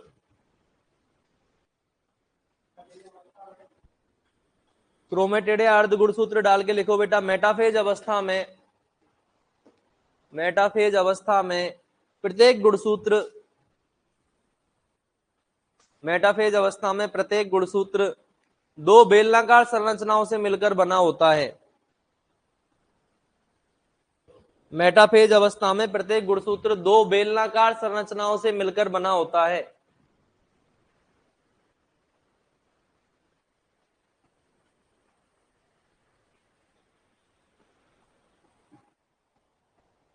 दो बेलनाकार संरचनाओं से मिलकर बना होता है जिसे क्रोमेटेड कहते हैं। जिसे क्रोमेटेड कहते हैं। मेटाफेज अवस्था में प्रत्येक गुणसूत्र दो बेलनाकार संरचनाओं से मिलकर बना होता है जिसे क्रोमेटेड कहते हैं। लिख लिया? दो नंबर डाल के लिखो सेंट्रोमियर या प्राथमिक संकीर्णन। इधर लिखा हुआ है ना, ऐसे कैसे लिख दो, सेंट्रोमियर या प्राथमिक संकीर्णन, सेंट्रोमियर या प्राथमिक संकीर्णन, सेंट्रोमियर या प्राथमिक संकीर्णन लिखो। गुणसूत्र पर दोनों तरफ, गुणसूत्र पर दोनों तरफ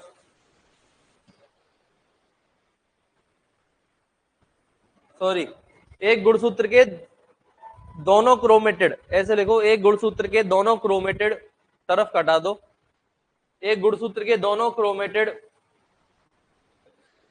एक गुणसूत्र के दोनों क्रोमेटेड आपस में एक संरचना द्वारा जुड़े रहते हैं, एक गुणसूत्र के दोनों क्रोमेटेड आपस में एक संरचना द्वारा जुड़े रहते हैं, एक गुणसूत्र के दोनों क्रोमेटेड आपस में एक संरचना द्वारा जुड़े रहते हैं, एक गुणसूत्र के दोनों क्रोमेटेड आपस में एक संरचना द्वारा जुड़े रहते हैं, जिसे सेंट्रोमियर कहते हैं, जिसे सेंट्रोमियर कहते हैं। एक गुणसूत्र के दोनों क्रोमेटेड आपस में एक संरचना द्वारा जुड़े रहते हैं, जिसे क्या कहते हैं बेटा, जिसे सेंट्रोमियर कहते हैं। अगला पॉइंट लिखेंगे इसी में, सेंट्रोमियर पर दोनों तरफ, सेंट्रोमियर पर दोनों तरफ प्रोटीन की बनी हुई प्लेटनुमा संरचना पाई जाती है, सेंट्रोमियर पर दोनों तरफ प्रोटीन की बनी हुई प्लेटनुमा संरचना पाई जाती है, प्रोटीन की बनी हुई प्लेटनुमा संरचना पाई जाती है, सेंट्रोमियर पर दोनों तरफ प्रोटीन की बनी हुई प्लेटनुमा संरचना पाई जाती है, जिसे क्या कहते हैं, जिसे काइनेटोकोर कहते हैं। सेंट्रोमियर पर दोनों तरफ प्रोटीन की बनी हुई प्लेटनुमा संरचना पाई जाती है, जिसे काइनेटोकोर कहते हैं, जिसे काइनेटोकोर कहते हैं, कॉमा, काइनेटोकोर पर गुणसूत्र विभाजन के दौरान, काइनेटोकोर पर गुणसूत्र विभाजन के दौरान, काइनेटोकोर पर गुणसूत्र विभाजन के दौरान, काइनेटोकोर पर गुणसूत्र विभाजन के दौरान तर्कु तंतु आकर जुड़ते हैं, काइनेटोकोर पर गुणसूत्र विभाजन के दौरान तर्कु तंतु आकर जुड़ते हैं,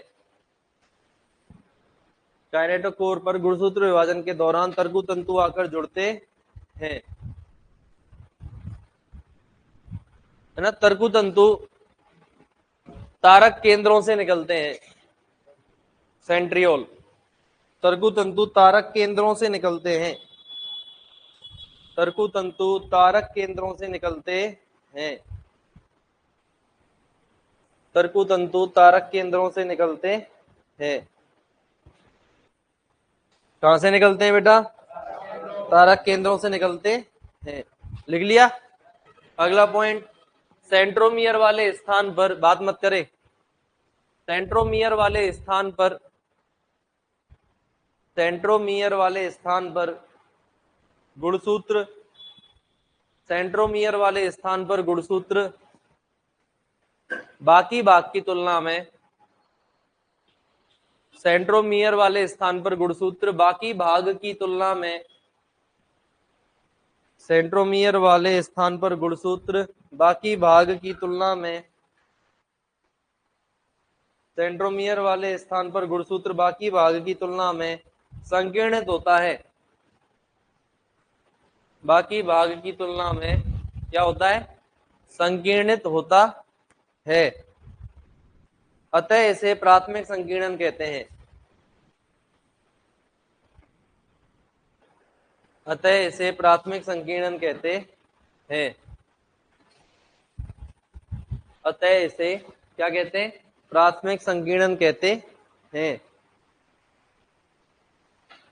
है ना। सेंट्रोमियर वाले स्थान पर गुणसूत्र बाकी भाग की तुलना में संकीर्णित अवस्था में रहता है, अतः इसे क्या बोलते हैं, प्राथमिक संकीर्णन कहते हैं। अगला लिखो, पेलिकल, पेलिकल,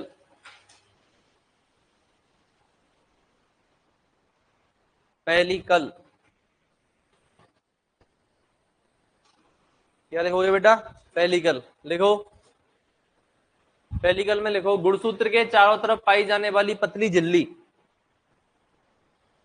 गुणसूत्र के चारों तरफ पाई जाने वाली पतली झिल्ली। गुणसूत्र के चारों तरफ पाई जाने वाली पतली झिल्ली। गुणसूत्र के चारों तरफ पाई जाने वाली पतली झिल्ली क्या कहलाती है बेटा?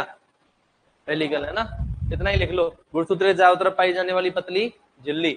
अब लिखो टीलोमियर। अगला लिखो बेटा टीलोमियर। लिखो टीलोमियर। टीलोमियर में लिखो बेटा गुणसूत्र के दोनों ध्रुवीय सिरे टीलोमियर कहलाते हैं। गुणसूत्र के दोनों ध्रुवीय सिरे पोलर एंड्स। गुणसूत्र के दोनों ध्रुवीय सिरे टीलोमियर कहलाते हैं। गुणसूत्र के दोनों ध्रुवीय सिरे क्या कहलाते हैं बेटा? टीलोमियर कहलाते हैं। गुणसूत्र के दोनों ध्रुवीय सिरे क्या कहलाते हैं? टीलोमियर कहलाते हैं। लिख लिया। अब एक चीज होती है बेटा द्वितीयक संकीर्णन। क्या होती है? लिखो द्वितीयक संकीर्णन, या फिर इंग्लिश में क्या बोलेंगे? Secondary constriction. द्वितीयक संकीर्णन का समझना मैंने बताया नहीं है अभी तक। देखो इधर ध्यान दो, इधर देखो बेटा, ये प्राथमिक संकीर्णन है। तो गुणसूत्र ये ऐसे आया है ना, यूं पतला हुआ, फिर वापस से चौड़ा हो गया। अब ये मान लो नॉर्मल गुणसूत्र है, तो उसमें एक ही जगह पे गुणसूत्र क्या होगा? चपटा होगा, है ना, पिचकेगा, नॉर्मल हो जाएगा फिर। लेकिन कई गुणसूत्र जो लंबे लंबे होते हैं, सभी नहीं, कोई कोई गुणसूत्र जो क्या होते हैं बेटा संरचना में बहुत ज्यादा लंबे होते हैं, उनमें गुणसूत्र आगे जाके वापस एक बार और संकुचित हो जाता है। क्या कह रहा हूं मैं? सामान्यतः गुणसूत्रों में एक ही भाग संकुचित रहता है जिसे अपन प्राथमिक संकीर्णन कहते हैं। लेकिन कभी कभी जो गुणसूत्र संरचना में बहुत लंबे होते हैं, उनमें गुणसूत्र आगे जाके वापस एक बार और संकुचित हो जाता है, जिसे हम क्या बोलते हैं? द्वितीयक संकीर्णन कहते हैं। लेकिन वहां सेंट्रोमियर नहीं मिलेगा, ध्यान रखना। सेंट्रोमियर कहां मिलेगा? प्राथमिक संकीर्णन वाली जगह पे ही मिलेगा। द्वितीय संकीर्णन पर सेंट्रोमियर नहीं होता। क्लियर है? और एक चीज ध्यान रखना, जैसे मान लो ये देखो, ये देखो, ये day day day day day, ये मान लो ये एक जगह से संकीर्णित हुआ, ये दूसरी जगह से हो गया। समझ में आया कुछ?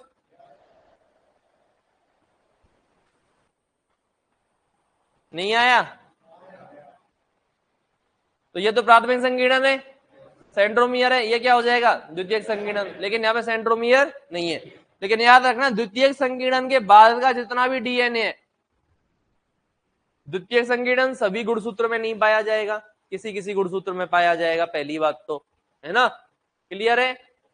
और द्वितीयक संकीर्णन जिनमें पाया जाएगा, उनमें द्वितीयक संकीर्णन के बाद का जितना भी डीएनए है वो कहलाता है बेटा, क्या कहलाता है? Satellite DNA. क्या बोला मैं? द्वितीयक संकीर्णन किसी किसी गुणसूत्र में होगा, और जिसमें होगा उसमें द्वितीयक संकीर्णन के बाद का जो डीएनए है वो सैटेलाइट डीएनए कहलाता है। तो हेडिंग डालो द्वितीयक संकीर्णन। द्वितीयक संकीर्णन में लिखेंगे द्वितीयक संकीर्णन। इसमें लिखो बेटा कुछ गुणसूत्रों में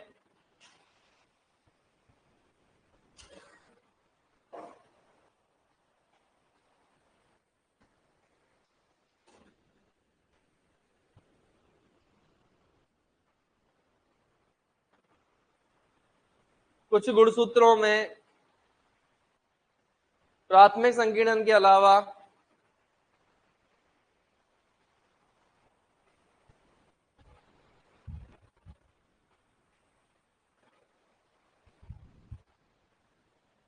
कुछ गुणसूत्रों में प्राथमिक संकीर्णन के अलावा एक और संकीर्णन मिलता है। कुछ गुणसूत्रों में प्राथमिक संकीर्णन के अलावा एक और संकीर्णन मिलता है। कुछ गुणसूत्रों में प्राथमिक संकीर्णन के अलावा एक और संकीर्णन मिलता है, जिसे द्वितीयक संकीर्णन कहते हैं। जिसे द्वितीयक संकीर्णन कहते हैं।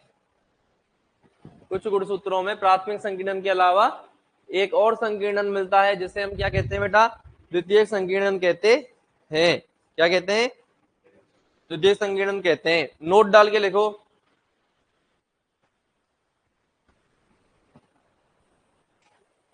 द्वितीयक संकीर्णन के बाद का भाग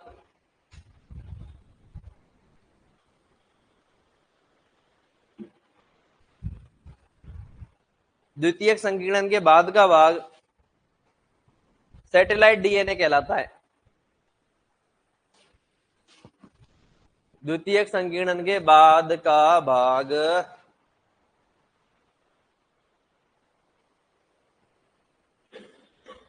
क्या कहलाता है? सैटेलाइट डीएनए कहलाता है। समझ में आ गया बेटा? पक्की बात है? ये नहीं बनाया था क्या? बनाओ ये।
लिख लिया?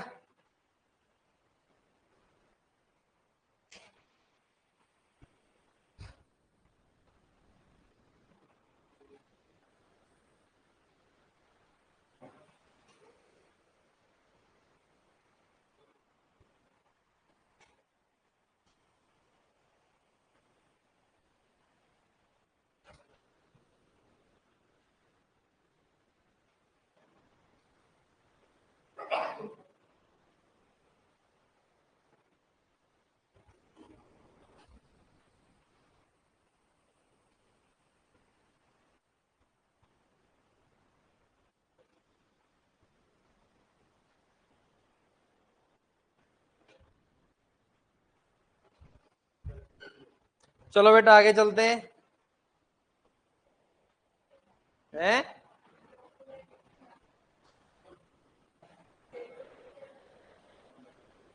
ऑक्टामर नहीं बेटा, सेंट्रोमियर का क्या लेना देना है यहाँ? समझे ही नहीं तुम। ऑक्टामर तो कुछ नहीं है, ऑक्टामर तो हिस्टोन प्रोटीन का बना होता है। इसके ऊपर क्या लिपटा हुआ रहता है? डीएनए। ठीक है, तो हिस्टोन प्रोटीन और डीएनए दोनों को मिला के क्या बोल दिया? न्यूक्लियोसोम। है ना? सेंट्रोमियर तो आप देखो कहाँ है, बात मत करे यार। क्या है सेंट्रोमियर? तो ये रहा। या तो ये पूरी संरचना जिसको अपन क्या बोलते हैं? क्रोमेटिड। और ये पूरी संरचना जिसको अपन क्रोमेटिड, दोनों क्रोमेटिड जहां जुड़ती है व्हाइट वाली जगह सेंट्रोमियर है। ठीक है, और हम बात कर रहे हैं ये डीएनए और इसके ऊपर ये क्या है? ये ऑक्टामर है। इसके ऊपर ये डीएनए लिपटा हुआ है, समझ रहे हो ना? ये न्यूक्लियोसोम है, ये ऑक्टामर है। ये डीएनए ऑक्टामर के ऊपर लिपटा हुआ है। सेंट्रोमियर तो ये रहा। सेंट्रोमियर से ऑक्टामर का कोई लेना देना है ही नहीं। क्लियर है बेटा? ये लिख लिया? बना लिया डायग्राम? अब लिखो गुणसूत्र का संगठन। गुणसूत्र का संगठन या फिर क्या बोलते हैं? Composition of chromosome. बताओ क्या क्या होता है गुणसूत्र में? लिख लेना बाद में, इधर देखो पहले। बताओ गुणसूत्र में क्या क्या होता है? सबसे ज्यादा क्या मिलेगा? गुणसूत्र में जो सबसे ज्यादा चीज है वो क्या है? डीएनए। और डीएनए को जोड़ने वाली प्रोटीन है ना, 90% से ज्यादा तो यही मिलेंगे, है ना। 90% से अधिक तो क्या मिलेंगे बेटा? ये दोनों चीजें, क्या क्या? डीएनए और हिस्टोन प्रोटीन। अब थोड़ा बहुत क्या मिलेगा? थोड़ा बहुत क्या मिल जाएगा? आरएनए, क्योंकि बेटा डीएनए से आरएनए जो अनुलेखन है वो केंद्रक में ही होता है, तो थोड़ा बहुत आरएनए मिलेगा, ज्यादा नहीं मिलेगा। बनने के बाद में आरएनए कोशिका द्रव्य में चला जाता है ना। और हिस्टोन प्रोटीन के अलावा जो भी थोड़ी बहुत प्रोटीन मिलेंगी उन प्रोटीनों को अपन बोल देते हैं बेटा नॉन हिस्टोन प्रोटीन। ज्यादातर प्रोटीन जो है वो क्या है? हिस्टोन प्रोटीन है। हिस्टोन प्रोटीन के अलावा जो भी थोड़ी बहुत प्रोटीन है वो क्या कहलाएगी? Non histone protein. सबसे ज्यादा क्या होगा? डीएनए और हिस्टोन प्रोटीन, थोड़ा बहुत आरएनए और थोड़ी बहुत नॉन हिस्टोन प्रोटीन। लिख दो ये बेटा। अरे है ना।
चले बेटा, इस प्रकार क्या कंप्लीट हुआ आपका? कोरेनोइड प्रोसेस कौन सी बोन में होती है? कोरेनोइड प्रोसेस एनाटॉमी चल रही होगी ना तुम्हारी, मैंडिबल में भी होती है, ह्यूमरस में होती है, अल्ना में होती है? अल्ना में होती है मेरे हिसाब से, चेक करना। कोरेनोइड प्रोसेस है ना, मेरे हिसाब से अल्ना में होती है, बाकी देख लेना। मुझे भी रिमाइंड अभी मैं नहीं कर पा रहा हूँ, जितना मुझे याद आ रहा है उतना, क्योंकि एनाटॉमी काफी टाइम हो गया मुझे देखे हुए, है ना। जहां तक अल्लाह में होती, देख लेना वो किस में होती है। चलो आ जाओ, देखो बेटा सुनो मेरी बात को ध्यान से। अब क्या पढ़ेंगे अपन? ये यहाँ पे गुणसूत्र पूरा कंप्लीट होता है अपना। अपना जो अगला टॉपिक है वो कौन सा आ जाएगा? Cell division. कौन सा आएगा बेटा? सेल डिवीजन, जिसको अपन हिंदी में क्या बोलते हैं? कोशिका विभाजन। कोशिका विभाजन का मतलब क्या होता है? एक कोशिका से कितनी कोशिकाएं? एक कोशिका से कितनी कोशिकाएं? दो कोशिकाएं। अरे है ना। और कोशिका विभाजन मुख्य रूप से तो दो प्रकार का होता है, लेकिन ऑल ओवर देखें तो तीन प्रकार का होता है। लेकिन जो अपने को पढ़ना है वो कितने प्रकार का पढ़ना है? दो प्रकार का। वैसे कितने प्रकार का होता है? तीन प्रकार का। एक तो होता है बेटा समसूत्री विभाजन, लिखो मत बेटा, इधर ध्यान दो, समसूत्री विभाजन। दूसरा कौन सा होता है? अर्धसूत्री विभाजन। ये दो मेन अपने को पढ़ने हैं, दोनों ही अपने सिलेबस में। लेकिन एक तीसरा और होता है बेटा, कौन सा? असूत्री विभाजन। कौन सा? असूत्री विभाजन को इंग्लिश में बोलते हैं एमाइटोसिस। अर्धसूत्री को बोलते हैं मियोसिस। और समसूत्री को बोलते हैं, अब आगे से मैं समसूत्री अर्धसूत्री नहीं बोलूंगा, मैं माइटोसिस और मियोसिस बोलूंगा। अभी याद कर लो किसको माइटोसिस बोलते हैं और किसको मियोसिस बोलते हैं। क्लियर है? हाँ नहीं, मेंडिकल में तो होता ही होता है, मेंडिवल की मैं मना नहीं कर रहा, है ना। लेकिन ज्यादा इंपॉर्टेंट जिसमें क्वेश्चन आता है मेरे हिसाब से अल्लाह में होता है ना। किसमें? अल्लाह में। प्रोसेस किसमें होता है? ह्यूमरस में। और उसमें फोसा होता है अल्लाह में। चलो देख लेना तुम्हारे हिसाब से, मैं भी देख लूंगा। चलो, किसी बच्चे ने क्वेश्चन पूछा था, मैं तो तभी आपसे पूछ रहा था कि क्या होता है क्या नहीं होता। मेरे हिसाब से अल्लाह में होता है, बाकी देख लेंगे, है ना। समसूत्री विभाजन है, और ये क्या है बेटा? अर्धसूत्री विभाजन है। बाकी मैंडिबल में तो होता ही है, वो तो मुझे पता है। चलिए ओलेक्रोन प्रोसेस भी अल्ना में होता है। ओलेक्रेनॉन, ओलेक्रेनॉन ह्यूमरस में होता है।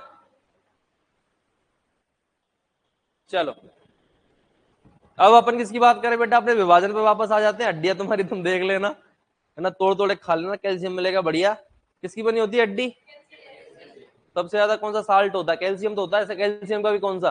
कैल्शियम फॉस्फेट या कैल्शियम कार्बोनेट? कैल्शियम फॉस्फेट सबसे ज्यादा होता है। ये क्वेश्चन भी बड़ा फेमस है ना। हाँ 80% तक कैल्शियम फॉस्फेट ही मिलता है इसके अंदर। तो हाँ वही लगभग हो गया ना। समसूत्री विभाजन और दूसरा कौन सा है? अर्धसूत्री विभाजन।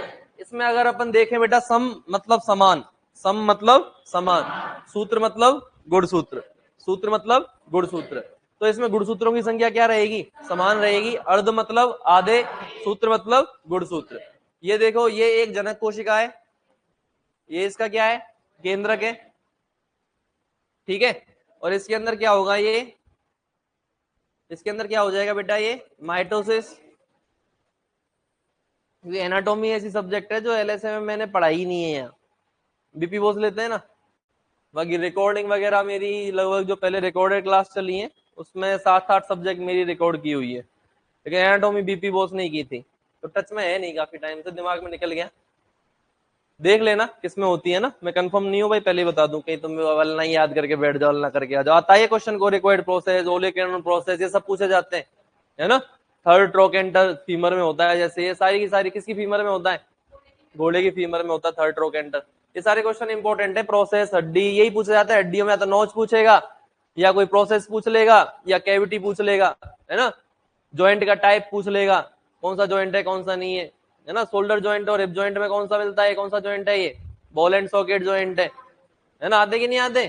तो ये क्वेश्चन आते हैं। जॉइंट का टाइप पूछे, एक जॉइंट का टाइप वो भी होता है फाइब्रोसिस वाला होता है, जो इसमें है ना, जो इसमें कोई मूवमेंट नहीं होती, मूवमेंट के आधार पर बनाते कि नहीं बनाते कई सारे जॉइंट, वो 3 प्रकार के जो जॉइंट होते हैं, यही क्वेश्चन है सारे उसमें, है ना। हड्डियों में से आता है पर एक आध क्वेश्चन हर बार। इस बार तो नहीं आया शायद, लेकिन आया था क्या? कौन सा था? जॉइंट का तो आया ही था, हाँ, हड्डी का नहीं आया स्पेशल कोई। जॉइंट पे से तो हर बार आता है एक क्वेश्चन, जॉइंट तो सबसे इंपॉर्टेंट है यहाँ पे।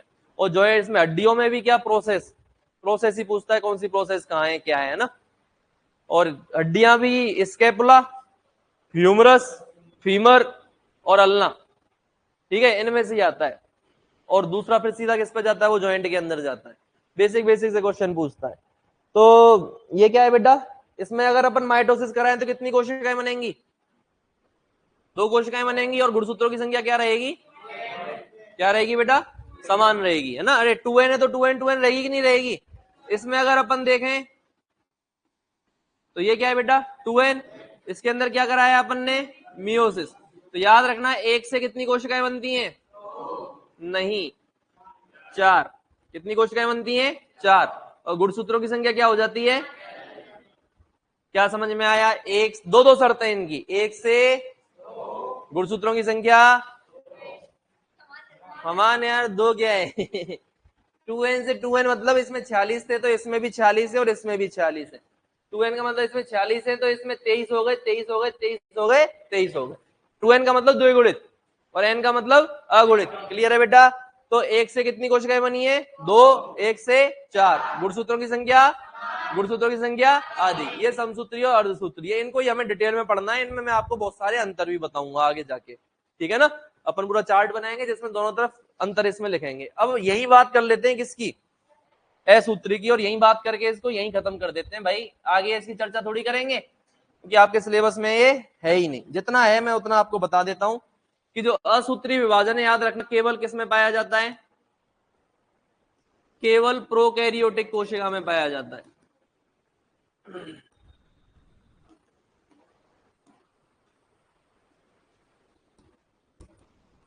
किसमें पाया जाता है?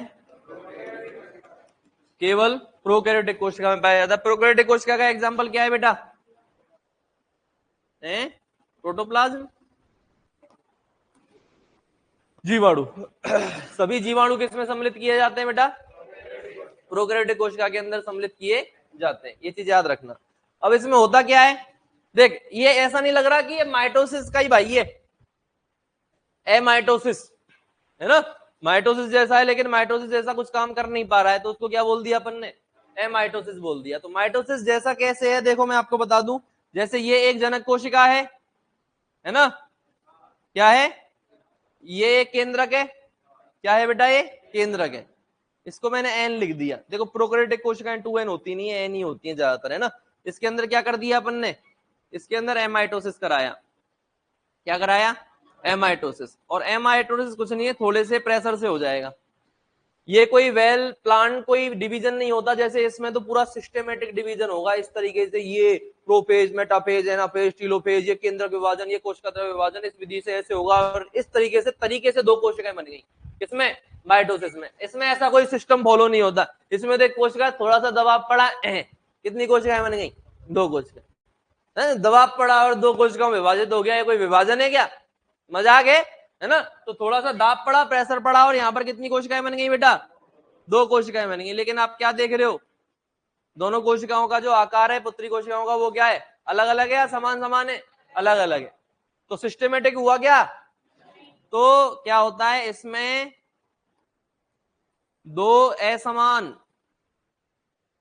आकार की क्या बनती हैं, पुत्री कोशिकाएं बनती हैं। अरे बनती हैं कि नहीं बनती, कैसी पुत्री कोशिकाएं बनती हैं, असमान आकार की पुत्री कोशिकाएं बनती हैं। समझ में आ गया, क्लियर है। तो यहीं पे माइटोसिस खत्म। क्या पूछेगा, प्रोकैरियोटिक कोशिकाओं में मिलता है, असमान आकार की पुत्री कोशिकाएं बनती है, और किसके कारण होता है, दाब के कारण। 3 क्वेश्चन यहाँ से बन सकते हैं, बाकी कभी बना नहीं है और ना ही बनेगा, है ना। है थोड़ा बहुत इतना सिलेबस में, इसलिए अपन ने पढ़ लिया। डिटेल में कौन से सिलेबस में, समसूत्री और अर्धसूत्री। ऐसे कैसे लिखो, फिर अपन शुरू करते हैं समसूत्री विभाजन। क्या हो गया बेटा, चला जा चला जा, क्या हो गया है, मैं समझा नहीं, हुआ क्या है, उल्टियां हो रही हैं, चला जा चला जा चला जा। क्या खा लिया था कल, उल्टा सीधा खा गया होगा, मैस का खाना और ऐसा ही आता है। और बारिश के मौसम में तो खासकर बाहर का जो खाना है ना,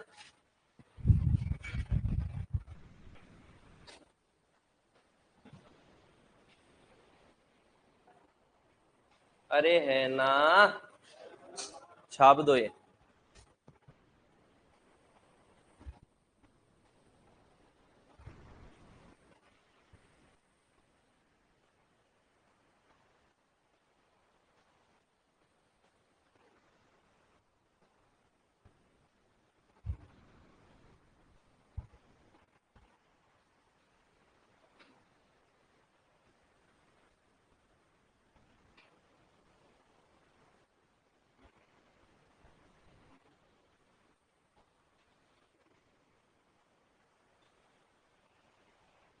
हटू क्या मैं, दिख रहा है,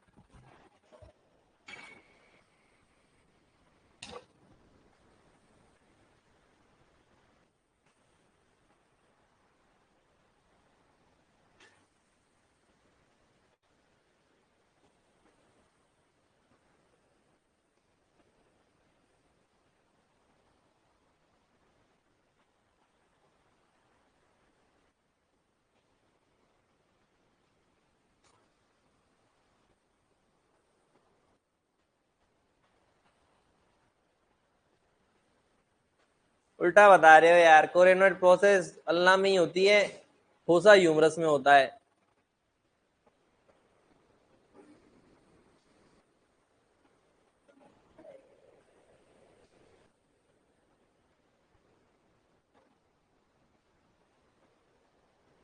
गूगल तो यही बता रहा है।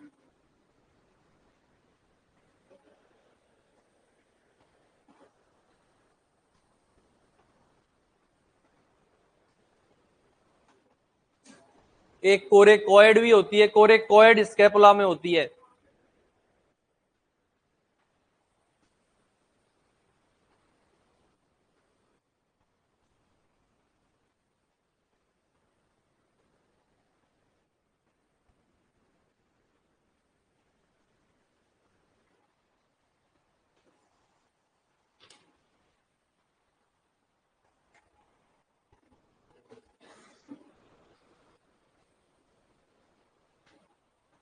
अरे लिख लिया क्या,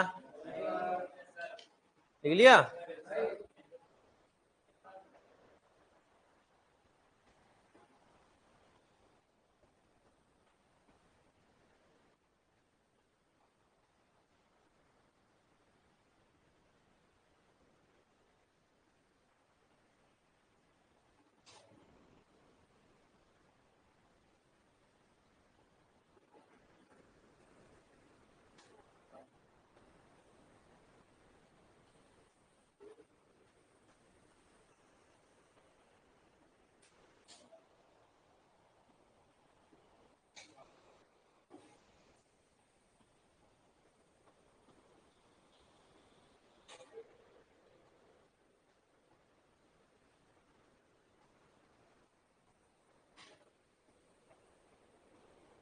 लिख लिया क्या बेटा?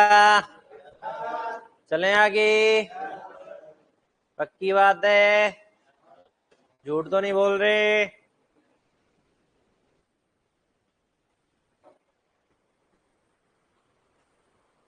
चलो बेटा हटा दूं ना, ये गुस्सा कर रही है। जल्दी लिखा करो। चलू ना?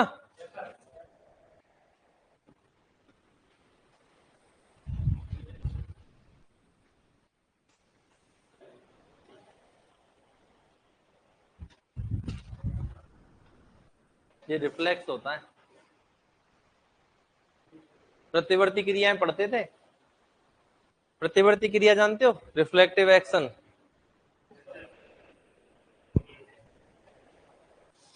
चले? क्या लिख रही है बेटा तू? इतना इतना तो लिखाया ही नहीं मैंने। अब देखो बेटा, अपने को पढ़ना है अंतर। क्या पढ़ना है?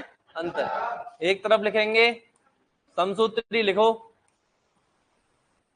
जिसको अपन क्या बोलते हैं? माइटोसिस। दूसरी तरफ लिखेंगे अर्धसूत्री, जिसको अपन क्या बोलते हैं? मियोसिस। क्या बोलते हैं बेटा? मियोसिस। बोलते कि नहीं बोलते?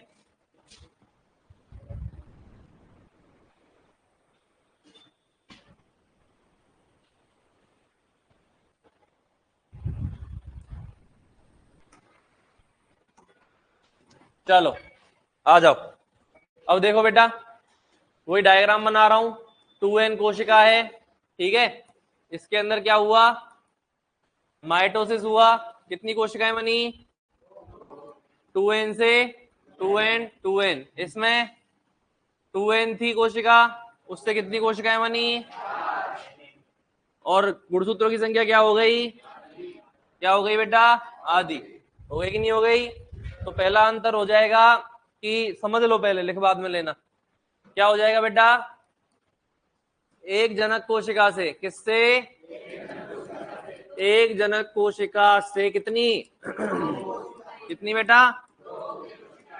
दो कुतरी कोशिकाएं बनती हैं। और यहां पर एक जनक कोशिका से कितनी? 4 पुत्री कोशिका बनती हैं। अरे बनती है ना। गुणसूत्रों की संख्या, गुणसूत्रों की संख्या क्या रहती है? सम मतलब समान, सूत्र मतलब गुणसूत्र। गुणसूत्रों की संख्या क्या रहती है? अरे क्या रहती है? समान रहती है। यहाँ क्या होता है बेटा? गुणसूत्रों की संख्या क्या हो जाती है? आधी हो जाती है। अरे होती है कि नहीं होती?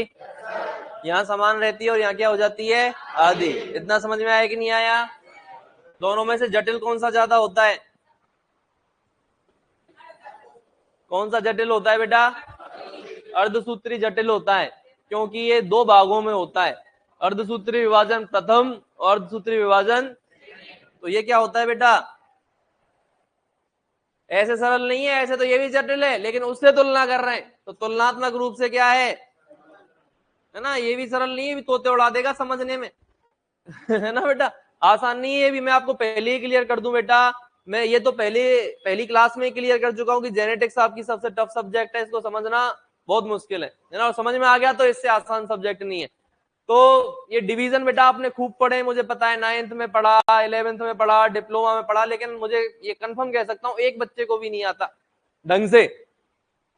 रटा होगा भाई, प्रोपेज, मेटापेज, एनापेज, टीलोपेज होता है, लेकिन वास्तव में इनके अंदर क्या होता है, कैसे एक कोशिका से 2 कोशिकाएं बनती हैं और 1 से 4 बनती हैं, क्यों बनती है, कैसे बनती है, A to Z अपन सारी चीजें पढ़ेंगे। लेकिन बेटा क्लास में आना पड़ेगा और आके समझना पड़ेगा। तो तुलनात्मक रूप से क्या है? सरल है। और ये क्या तुलनात्मक रूप से जटिल क्यों है? एक एक चीज क्लियर करो। क्यों है? क्योंकि कितने भागों में होता है ये? कितने भागों में होता है? अरे यार 2 भागों में। कितने भागों में?